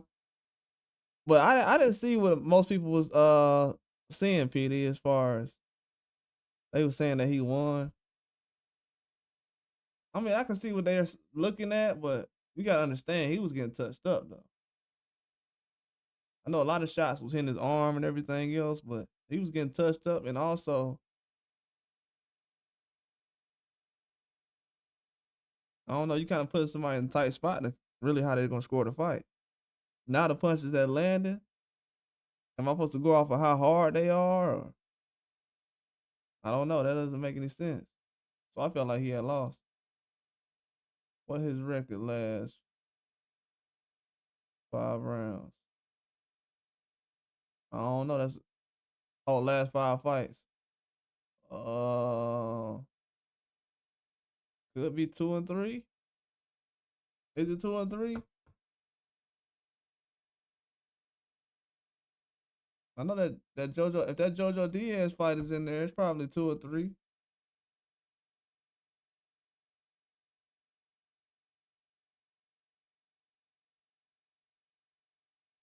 But Williams Zepeda, he was throwing too many punches last night. He definitely was getting beat down though. Now they had a majority decision, but like Williams Zepeda was tired last night.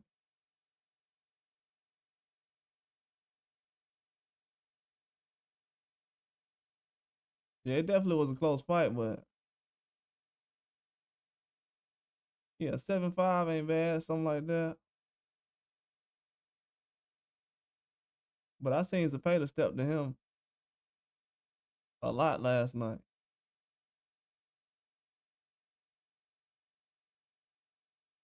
Yeah. Yeah, Tevin Farmer. That's my girlfriend favorite fighter. So we would definitely go over Tevin Farmer, but you gotta realize you going to Mexico, you gotta go in there and dominate, bro. You cannot be leaning on the ropes. A lot of clinches, a lot of getting hit on the ropes, a lot of shots, arms down, activity. You know what I'm saying? Got to be a lot sharper than that. Like when you going into enemy's territory, and you fighting like that, or you going on the platform, bro, you got to really like show up, like for real. Everybody who goes to like another country and fight, they try to get a knockout. Look at O'Shaquie Foster when he fought Eduardo Hernandez. He had to get a knockout.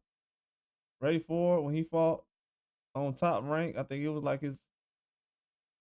doing like a crossover promotion. He had to get the knockout last round.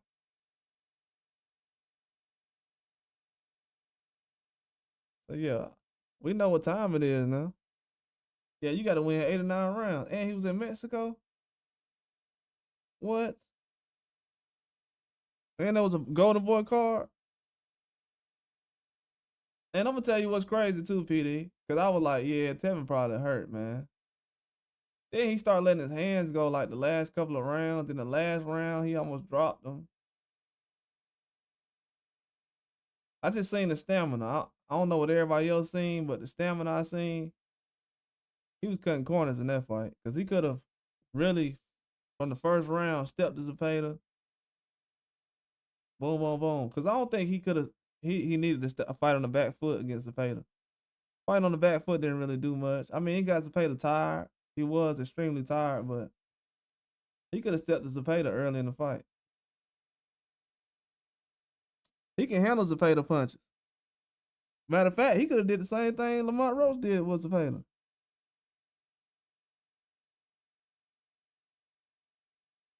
Like Tevin Farmer wasn't really getting hit by Zepeda and just out of it. He was he was rolling with a lot of punches very well. That's why he's moving so much.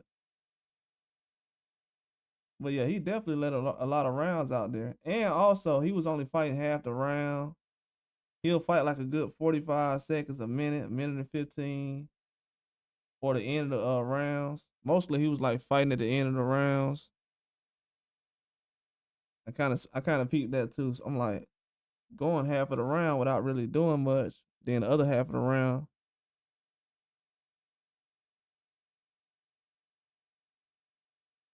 Yeah, he does that. Jerking his head, like twitching. Yeah, he been doing that for years.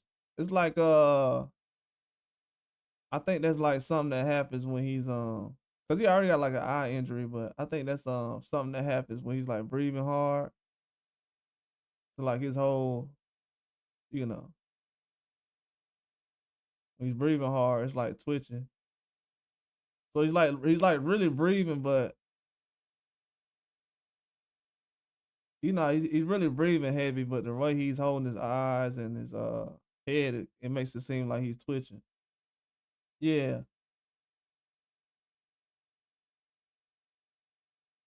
yeah. He's really just breathing hard. Once he starts like going back to box, all that stuff goes away. As soon as he starts to get in the ring and box again, because I seen it last night, I was like, but as soon as he gets in the ring, it goes away and he's you know kind of dialed in. Yeah, he's been like that for years. His eye looks better than it used to though. But yeah, that comes from a lot of like certain things. I don't know what kind of injury he has as far as physically. I don't know if that's a physical thing. Maybe that's been happening for years. He said I never seen him doing it in the amateurs though. My dad had fights against him in the amateurs. It probably coming from all that sparring, bro. Sometimes it's sparring. That's why a lot of guys don't shouldn't be sparring that much, but it comes from a lot of sparring.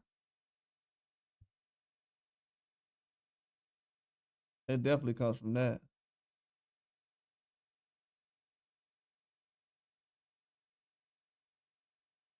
Yeah, it definitely comes from a lot of sparring. He hasn't been sparring that much, but I say it got bad when he got to the Jojo Diaz fight. If you go back to the Jojo Diaz fight, that's when it started happening like a lot more. When he first got on the zone, it was alright. It wasn't really that bad. It just had like an eye issue, but what you talking about, that was happening like Jojo Diaz fight. Yeah, I didn't know what was going on with that.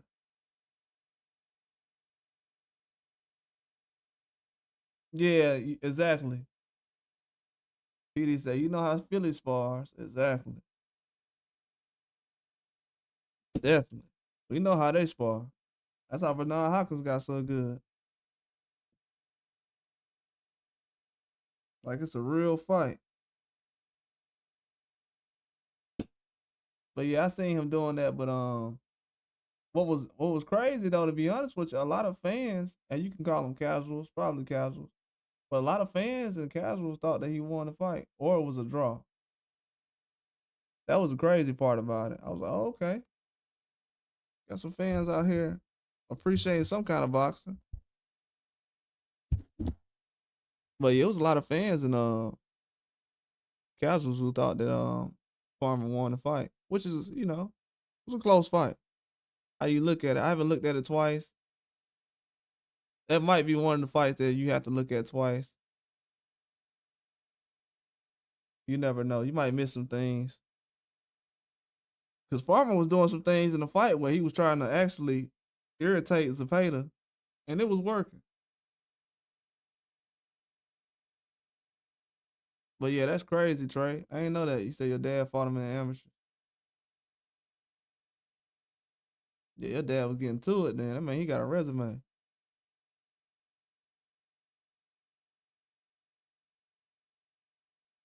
But yeah, I think Tevin Farmer, he's one of the most underrated fighters.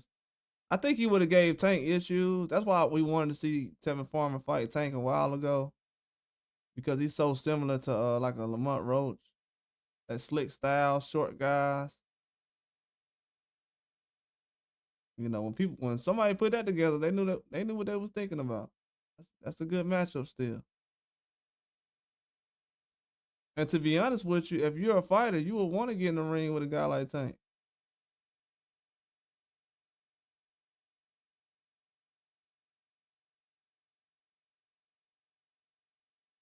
You would definitely want to get in the ring with a guy like Tank. Or Zapata. I think Zapata should I think Zapata should go ahead and try to get in the ring with a guy like Tank, but you know it's too late now. As far as with I would have took that fight a long time ago.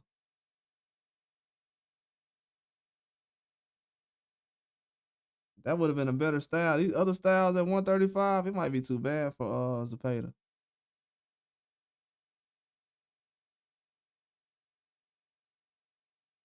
Not as far as better, but just the styles. I don't know if he's gonna be able to handle those type of styles.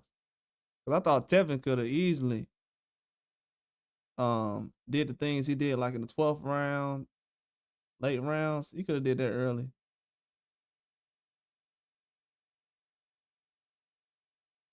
Yeah, Wilder's fight is gonna be in Wichita, Kansas, in June 27th. Ain't that wild? Wild man, dude fighting in Kansas out of all places. Trying to see if I can go to that.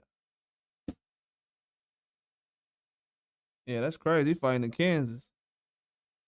On BLK Prime too.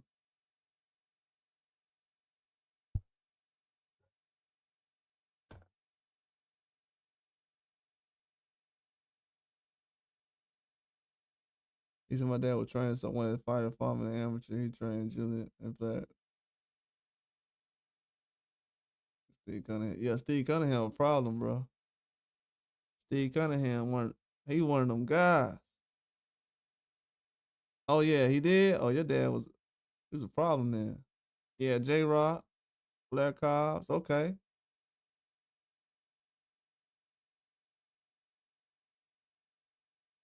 Oh yeah, Danny. Okay, that what's up.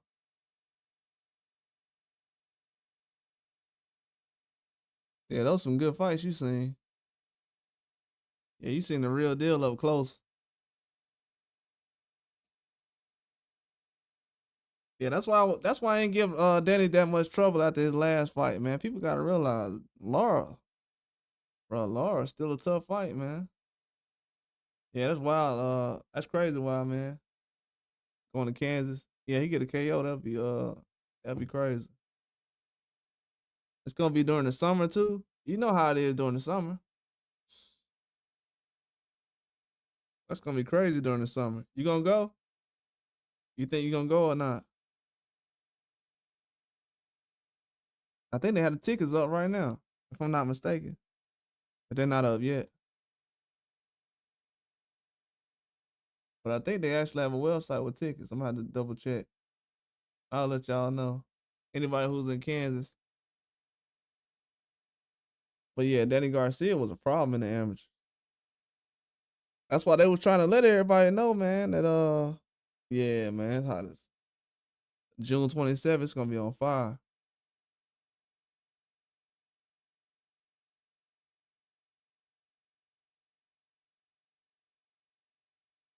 Yeah, yeah, I know. Danny arms ain't that long too. I had to realize that. Once I realized his arms ain't that long, I was like, yeah, he ain't finna let them hands go. He ain't trying to get stopped. He just survived some beatings too.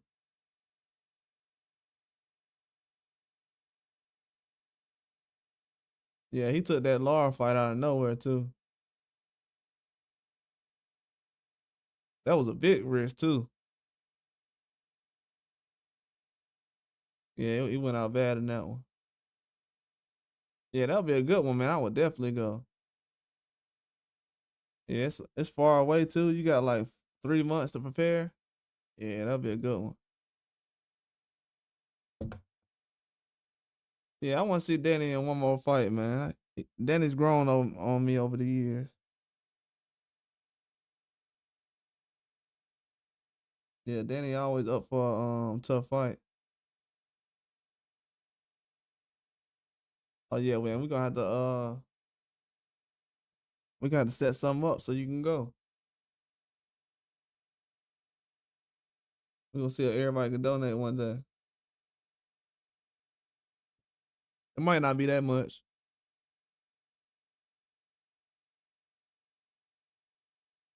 Yeah, we gotta find out a way for you to go, man. But yeah, the amateur boxing on the East Coast is good right now. I think a lot of young fighters, especially out of like Philly right now, as soon as they get on like more platforms, people gonna find out they got a lot of fighters out there too. Philly, New Jersey, DC got a lot of fighters right now. Virginia got a lot of fighters coming out of there. I think the East Coast running boxing right now. You know, the South doing their thing a little bit, but not like they were before. He said, "Oh, picture stuff." Oh yeah, yeah, you good? Yeah, I understand that. I knew that was gonna be a little hike from where you at.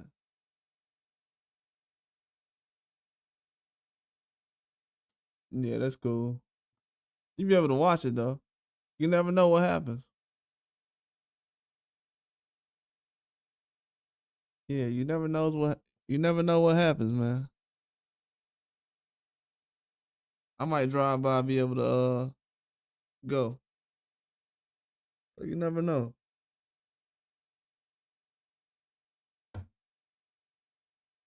Yeah, but these next couple of weeks, I want to look at a schedule. I know they got some fights coming up this weekend. But yeah, who's some more fights that fought this weekend? Oh, Emiliano Vargas, he fought this weekend. They was asking him about Abdullah Mason and Keyshawn. He said Abdullah Mason will be a super fight one day. I mean, that would be a good fight though. He went out there performed well. They got Joe Joyce fighting this weekend against Hergovic. Richard Torres, Abdullah Mason, and then you got Delgado versus Elvis Rodriguez. Then you got Pro Box with another card this weekend. Janovic fighting this weekend. Damn, they got a lot of fights on this weekend. I forgot. So Janovic's fighting Saturday morning at 10 o'clock. 10 o'clock Saturday morning. Then Tim Tszyu versus Joey Spencer is gonna be at 9 p.m. Pro Box is gonna be on at 5. Then you know Torres and ESPN that's coming on. Then Joe Joyce and Hergovic is gonna be on Saturday at 1:30. We going live, man. I'm gonna be on for all those.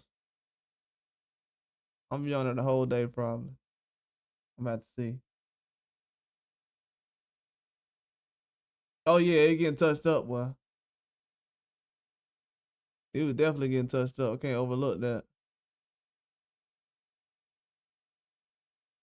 Definitely getting touched up. Definitely. That's what's scary. Hey, I ain't gonna lie to you, PD. That's what's scary about that division. All them dudes getting touched up at 47. I'm talking about Barrios.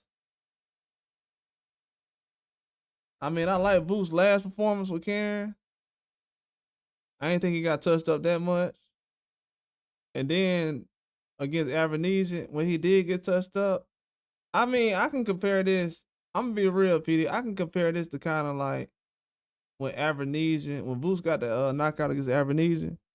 He took a lot of shots, but he wasn't trying to block no shots though. He was trying to get the knockout. And Norman, he didn't really get into his groove that much when he ended up knocking out Cuevas. And And to be honest with you, I will say this, PD. He didn't really load up on his shots until the end of that round. That's why I wasn't worried about it. But when I seen his face in the interview, I said, "Oh my god, bro, he was getting touched up, bro." You know, I might be over exaggerating because he's not like a dark guy, but that dude Quavers, he was throwing some shots. And I was saying that when I was breaking down the fight live, but I ain't really paying attention to it. I was like, man, Quavers landing some shots. Fighting like he in the championship. You watching Foreman versus Loud? They showed that fight like 3 times. I can never catch it in the beginning when it's on. But yeah, man, George Foreman, man, one of the best fighters ever. George Foreman, definitely one of the best fighters ever. It's hard to watch boxing now, man. Yeah, he was reaching with that right hand in the first. I saw him wobble hard. Yeah, yeah. Yeah, Tried to wait too long to. Hey, that dude Quavers came out throwing some heat. I knew he'd been stopped before, but I knew it was gonna be a challenge. Yeah, man. He gotta clean that up. Yeah, I know what you're talking about, PD. That's facts. That's facts. I was like, whoa.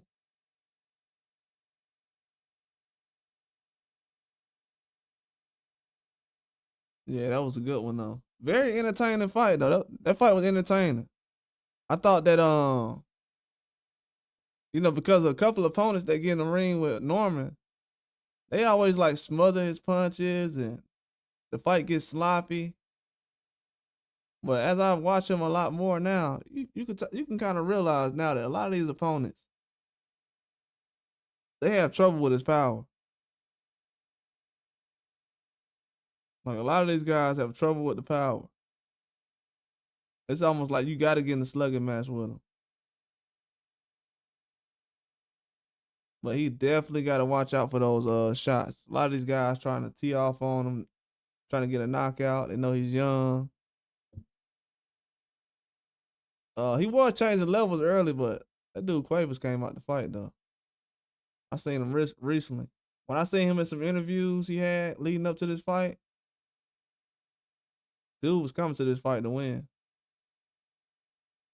Might see him again, but definitely got stopped easy though. Got caught off guard too. But yeah, against Boots, man, that's gonna be a tough task.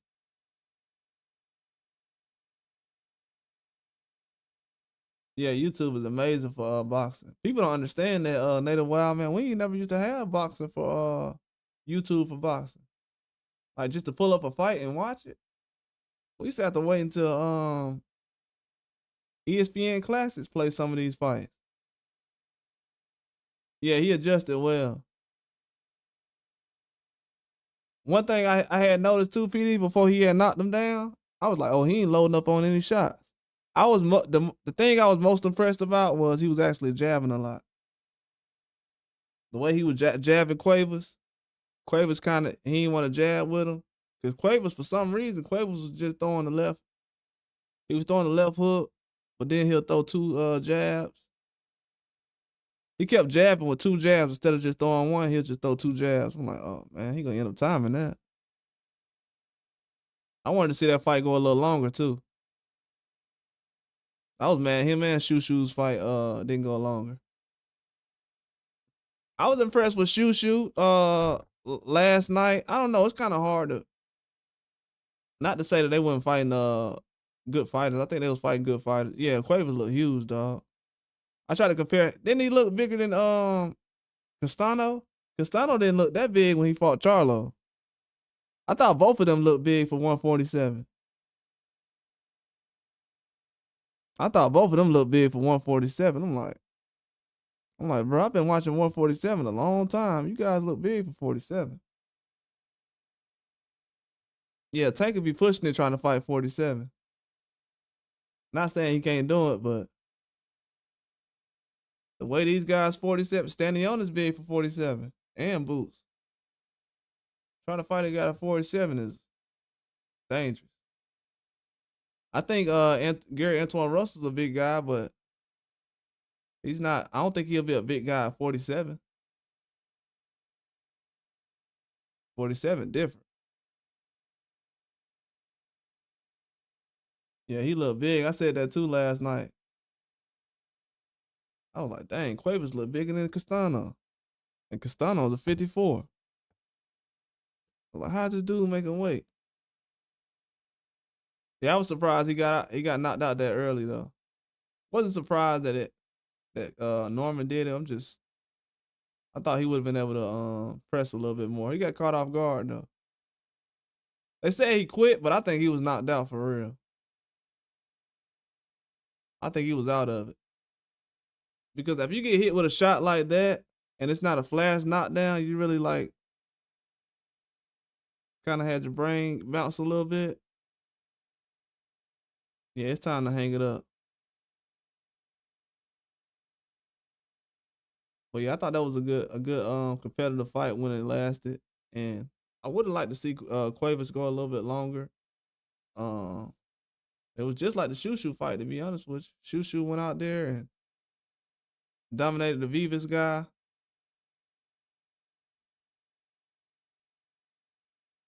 And he beat him up bad too. I thought Shushu looked better than he did in the last fight with the guy Dana Coolwell. But I had looked back at the guy Coolwell that Shushu fought. The Coolwell guy, he's never been stopped before, and it looked like he's never gonna be stopped. He's one of those guys that he probably will have like 20 wins and 10 losses, but he'll never get stopped though. Just too good. Yeah, he was dazed when he was blinking his eyes. I was like, oh, he got. I was like, oh, that's not a flash knockdown. Cause the way he got hit, I thought he was getting up. Well, he did get up, but didn't know where he was at though. He was.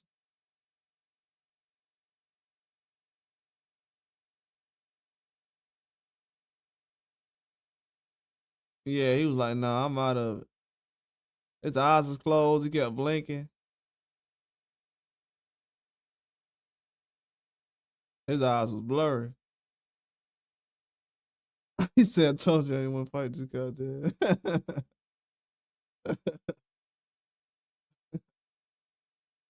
Yeah, George Foreman was a monster, man.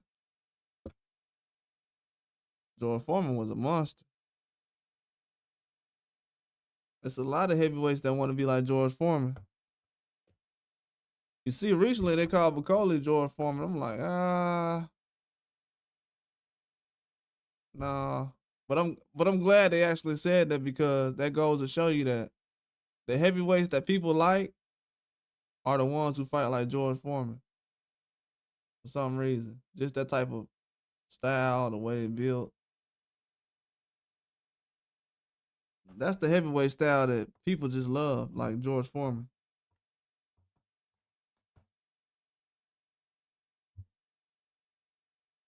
Yeah, George Foreman was a problem, man. We'll never get another one of those. For him to take off as long as he did and come back and box, nah. Yeah, me too.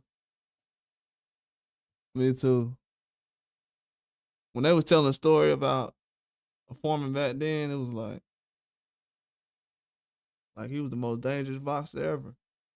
Then what made it worse here, dude took off all them years and came back and was still knocking people out. A lot of fighters can't do that. They take off 5 years these days. They won't be the same fighter. But that just shows you how good George Foreman actually was and how much power he had too.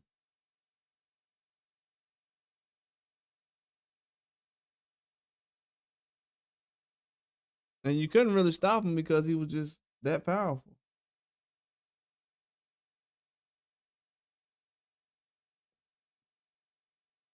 Yeah, man. I don't know if he really gets the credit he deserves though. I thought about it recently. I'm like, I don't know if he people know who he is, but They know him more for his burger grill, the little George Foreman grill or whatever. They know him for boxing, but it's like I don't know if he get the respect though. A lot of people do respect him, but as far as what he brought to boxing, and when I look back in history, it's not a lot of heavyweights that was like George Foreman. And ever since he's came out, it's like everybody want to have their heavyweight be another George Foreman instead of like these other guys. He said, "My man dropped it." Yeah, changed the game, bro. When I went to college and I seen George Foreman grill, I was like, bro, this dude really is. I was like, this man really is a billionaire, bro.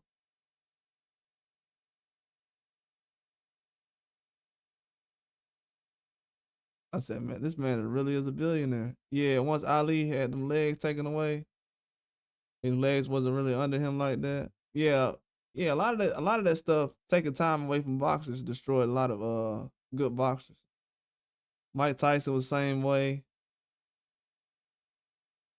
Yeah, they hurt a lot of careers like that.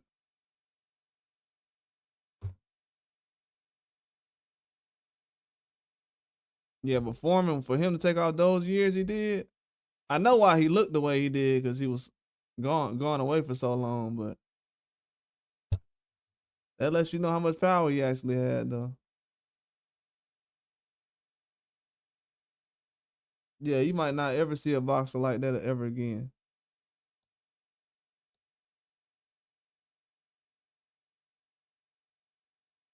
Because the way that boxing is now, I don't know if the culture of boxing will let a guy like George Foreman actually be in boxing again.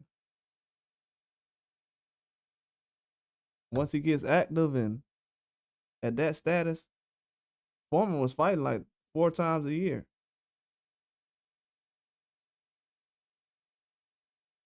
This man came out of retirement. Think about this. George Foreman came out of retirement, bro. He was retired for 10 years. The man came out of retirement and fought 5 times in 1 year. He came out of retirement. He fought in March, June. I mean, he fought March, July, September, November, and December.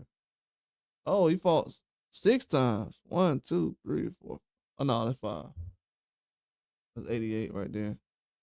Yeah, he fought 5 times. His first year back after 10 years. You'll never see that again in boxing.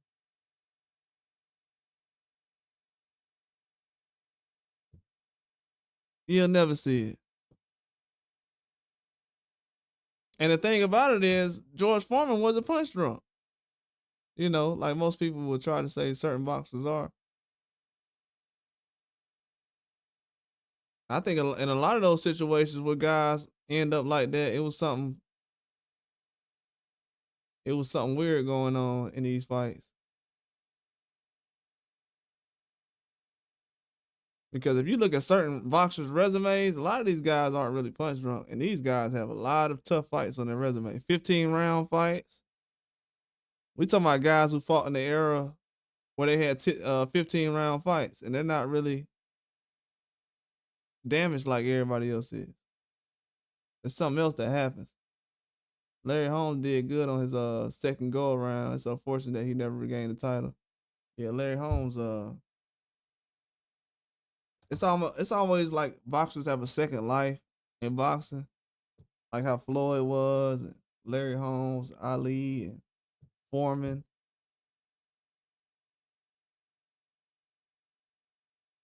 That's when you know guys really want to box.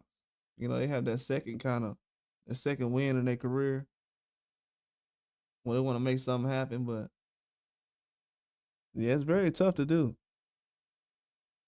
I don't think you'll ever see resumes like these though, where people are fighting 4 or 5 times a year in their prime.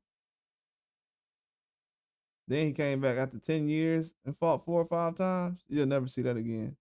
That's why it's crazy when you think about it. It's like it's somebody out there that got to see George Foreman fight 76 times. and get a win. He got 5 losses. He got 76 wins. They was able to see him get 76 wins. They saw him lose 5 times, but he fought 81 times. But they saw this man get 76 wins.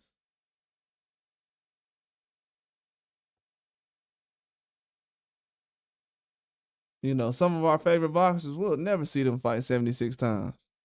Ever.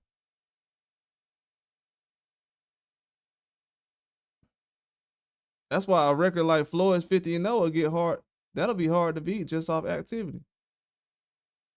If it stays the same. Nah, you'll never see that again. You'll never see that again. I think the heavyweight division is probably 10 or 15 years away from that. Because I think before the heavyweight division can find real talent, it's gonna have to have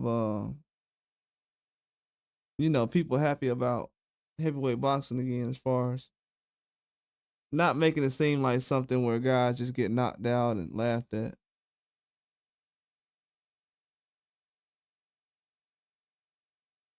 It gotta be something to really look forward to.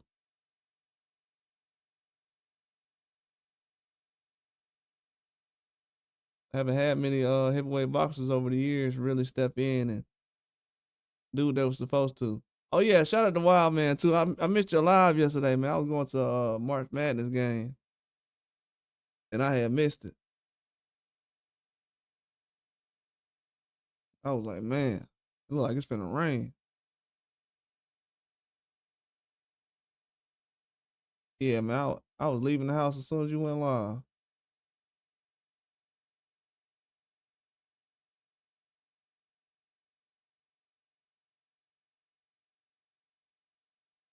But yeah, they got a lot of fights coming on this weekend though.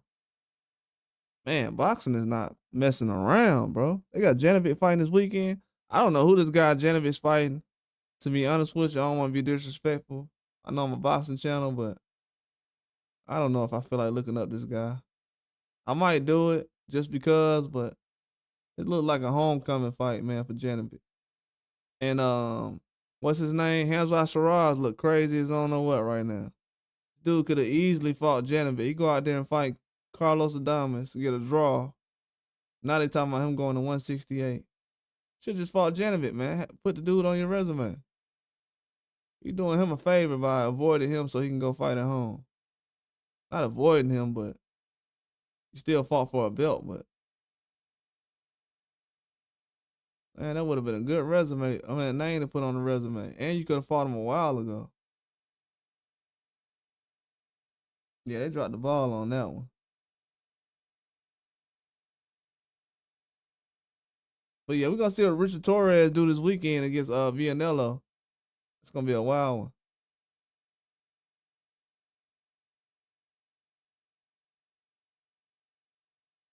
Man, it's a lot of fights coming on this weekend.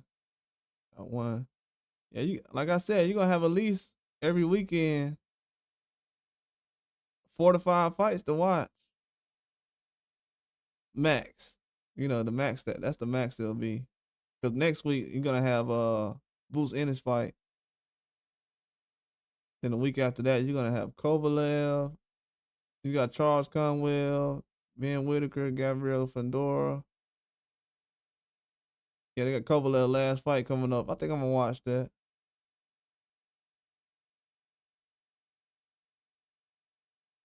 Then after that, you got the Eubanks fight card coming up. I think that would have been good if they wouldn't have canceled the that React Poe and Coley fight. But yeah, that Eubanks and Conor Ben fight card should be good. Could be better if they wouldn't have canceled that one fight. Then they're gonna have Ryan Garcia, Rolly, and uh Devin Haney, Jose Ramirez. Yeah, they got some good fights coming up these next couple of weeks.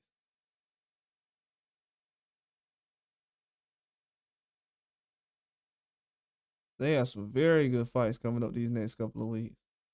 They're starting to put together the fights for June and July right now, but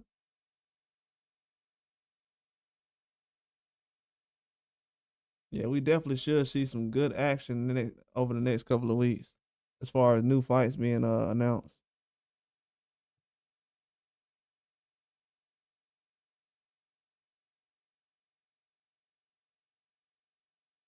Oh, you landed two of them? That's crazy.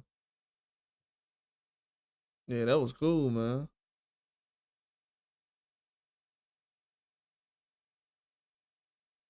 I gotta go make me a tea blend. I might go make one, not tomorrow, but Tuesday. I gotta start growing my herbs back.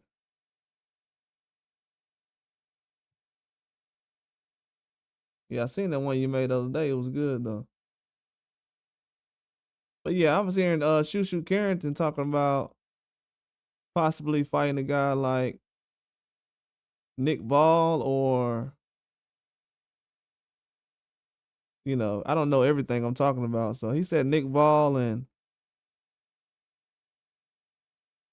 Stephen Fulton, but for some reason he didn't say Espinoza or Angelo Leo. Maybe that might be a strategy. So I'm not gonna step on his toes in that one, and I'll tell you guys why down the line. But maybe that's a strategy. Maybe Shushu Carrington is calling out Nick Ball and Stephen Fulton because they're not on top rank, and if he was to get the belts and bring another belt over to top rank via PBC with Stephen Fulton, or whoever, that would definitely help top rank, because then you would have three belts at top rank. That mean by the time what's his name? By the time Inoue gets to 126, all the belts will already be at top rank. So it will make a lot of sense. So I think that's definitely why Shushu Carrington is throwing his hat out there. It makes a lot of sense. Why not?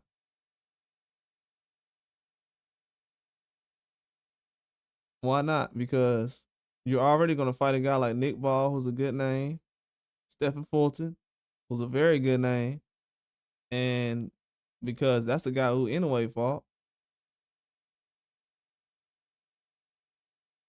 and that could put you closer to what you want to do. So at first I was like, why is he not saying Espinoza? And then I was like, Angelo Leo either. And I thought about it. I said, oh yeah, it makes sense. He could make those fights happen tomorrow, if he wanted to. But Top Rank has Edward Vasquez and Rafael Espinoza coming up very soon. So yeah, possibly can make those happen. But Nick Ball said he's not waiting on anyway. So why would you not? If he's not waiting on anyway, who is he gonna fight? So yeah, you definitely should make those fights happen if you're Shushu Carrington. He's out putting the baby down, but 6 fights in a return from 10 years retirement, crazy. That's insane, PD. 5 or 6 fights after you just retired for 10 years. That's why I said, bro. No offense to no boxers. I appreciate everything y'all do as far as entertainment, but we definitely getting robbed out here, bro. We definitely getting robbed. Y'all telling me in the '80s, when these dudes wasn't even getting paid for pay-per-views for real, that they was fighting 6 times, and we ain't talking about no regular fighters like just like any kind of name. George Foreman. This was after Foreman fought Muhammad Ali. The boxing fans in the '60s, '70s, and '80s, they probably don't even watch boxing no more. It's like, there's no reason. I saw Foreman fight 80 times. What I'm finna sit up here and pay for a pay-per-view for? I'm like, yeah, you make sense. That's right. That is true. And where did the money come from to pay these guys? Oh yeah, it'll take them 7 years. You're right, and you're right about that 7 too. That's a good number, PD. You said 7 years. He said 7 years. It'll never happen again because of the amount of money they get paid. Exactly. And what people don't know is what a lot of fighters and boxers don't realize is um they're at a point right now is I feel like they're building up. How do I say this? They spent too much time building up one fighter, so now it's not even a way to even spread the money out no more. I don't think they have enough fighters to even that you can consider giving 50-50 to because so like the money in boxing is always gonna be lopsided and people are definitely not gonna get paid the way they think. That's why a lot of guys are getting cashing out with Canelo.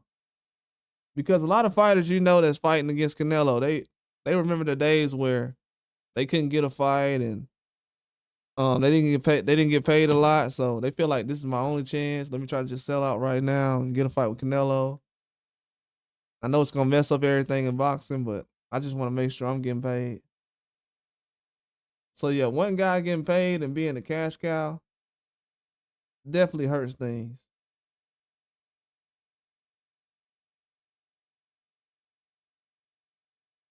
Oh yeah, they got that tournament coming up, right? PD, where is it at? Glad PD brought that up. I might do a live on that later on, or I might do a prospect live. I gotta do that live about a prospect. Where is it at? Yeah, they got a tournament coming up. Let me find it. I'm gonna do an episode about it. I gotta do a little bit more.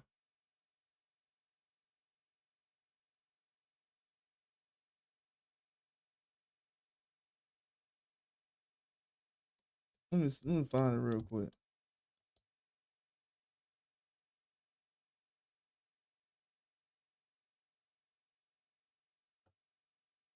All right, it's coming out now. Bet.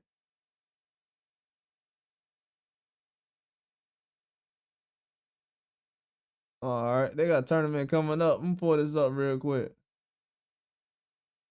All right.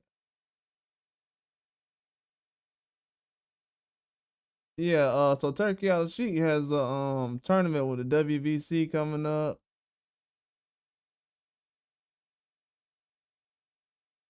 And it's gonna be starting on April 17th. Go ahead and read this for y'all. Um this is basically a tournament that had thousands of applications received. So I'm gonna break this down for y'all. This is a tournament that Riyadh Seas and the Turkey Out Sheik is putting together. Uh Boxing Grand Prix. And the divisions are featherweight, super lightweight, middleweight, and heavyweight. They have 32 boxers per division. Over 40 countries will be represented. 64 bouts, over 6 rounds. Open scoring at the second and fourth round. End of the buzzer will be 30 seconds before the end of the round. Blah blah blah. The winner will receive a little over 200,000 for the winners. Guaranteed neutral referees and judges from different countries. And it's gonna be on the zone. Exclusively on thezone.com/WBC. I don't know what that means, but I'll figure out in the future. It's in Riyadh season at Saudi Arabia. It's in Riyadh. It's gonna be free. Thousands of boxers have signed up for this. Professional. They've had professional boxers. Now think about this. Thousands of professional boxers who already have fights. You gotta have fights actually lined up too. You can't be a guy that has 2 fights. You gotta be like 6, 7 fights. I think that's like a max though. It can't be somebody with like 50 fights, I don't think. But like a new amateur, a new professional, all professional fighters. But yeah, Turkey Al Sheik is setting up this tournament. I think this tournament is going to play a huge part as far as with the guys like Dana White and other promoters in boxing. They're gonna find a couple of guys that look like they're, at that level. Thousands of boxers though, over 40 countries. This is something the WBC doing with Turkey Al Sheik, and it's happening in April. You gotta think about it. They set this up in like January, February. This right here is gonna help change boxing. I'm not gonna lie to you. This is gonna help change boxing. This right here is a game changer. And a lot of fans been begging for this. So I will be doing more on this. I'm gonna do a video on it soon. But this is good information right here. People overlook a lot of this stuff when it comes to boxing, but yeah, these are the best fighters we have as far as guys who aren't, notable, no big names, the smaller names. Yeah, these are names you want to really look at as far as the guys that's coming up. I bet this tournament gonna be legit. I'm gonna be one of the only ones streaming it, so I ain't gonna make it too much of a big deal, but I'm gonna definitely be streaming this tournament, and it's gonna be on the April 17th through 20th. I'm gonna look something up real quick for y'all. I'm gonna see if anything's going on between April 17th and 20.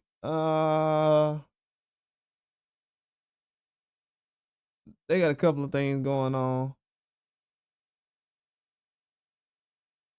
Yeah, Dalton Smith. Yeah, they got a couple of things going on. I'm gonna definitely see. Yeah, but I think we can go around that. Yeah, I'm definitely gonna check it out though.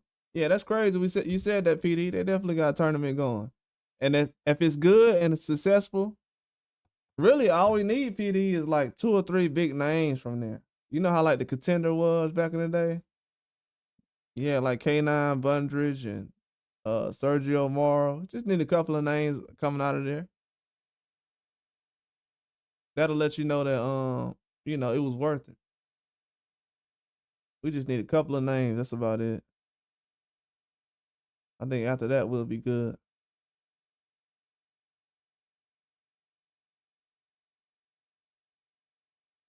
Yeah, that's a good tournament though. That's a game changer in boxing. That is a game changer. That's why I said Turkey Al Sheik is, man, he's A for effort. I can say that. He ain't spending the money just to be, messing around. He trying to make something happen for real. You know what I'm saying, PD? He could be just throwing the money around, but it looks like he's trying to do some things that actually matter because the tournament is a big deal in my eyes. That's definitely a big deal. That gives a lot of those fighters who not probably gonna have a chance to showcase their skills a chance to showcase them in a big way. And most of those guys probably never fought on the zone. And they got thousands of guys to choose from. I didn't even look at it. I think I went away too long, too fast. 32 per division. So what? That mean they picked 128 guys out of thousands. Dang. Out of thousands, they only got 128.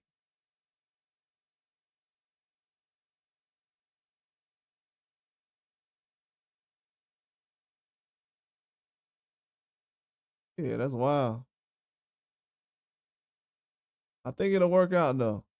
Hopefully it will. I think it's gonna be a good tournament.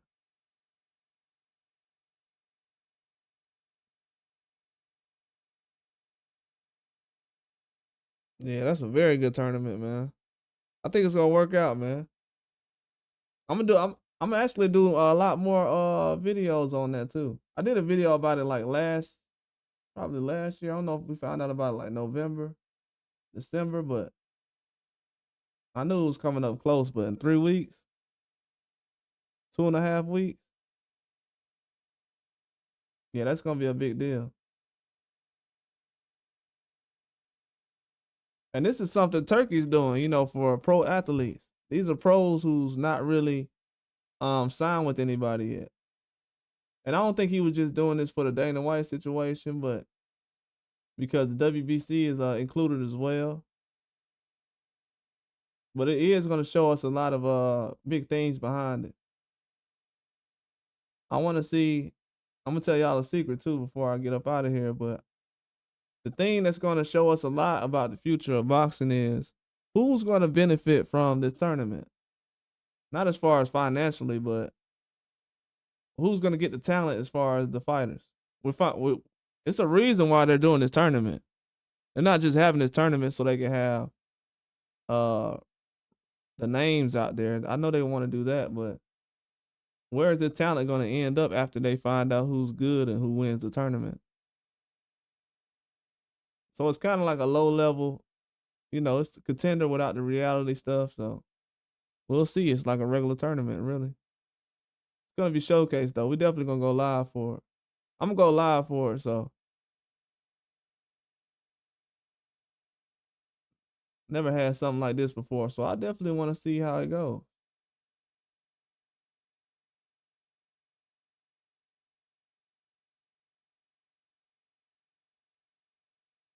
Yeah, but they talking about it's gonna be streamed on the Zone / WBC. We'll see. We definitely will see. WBC is working with Turkey Yellow Sheet heavy right now, so we got to see what the pressure goes on them. But I gotta get up out of here, man. I appreciate everybody for coming through. I gotta go cut the grass real quick before it get late. But yeah, I appreciate all y'all for coming through, man. I might be back on here later on for a little bit if I get some more information about something. I appreciate everybody for coming through, PD and Native Wild, man. Appreciate y'all for coming through, man. Especially PD. I ain't seen my dog in a minute. Appreciate Native Wild, man. I ain't seen him all weekend. But yeah, you gotta check that tournament out though. If anybody doesn't know, they definitely have a tournament coming up soon. And a lot of this stuff is like, I don't want to say it's like UFC, but it's gonna help you get the talent in boxing a lot easier. Like if they had a tournament for this, we would have known who Terence Crawford was probably 5 years before he found Bob Arum. If you think about it that way, it just helps you find talent easier. And this is for all the countries in the world, not just a couple of guys. So all those guys who couldn't go to the Olympics and couldn't make things happen, the Lamont Roaches, Lamont Roach type of fighters. So it's gonna be good. I'm gonna holler at you later on, PD. Appreciate you for coming through, bro.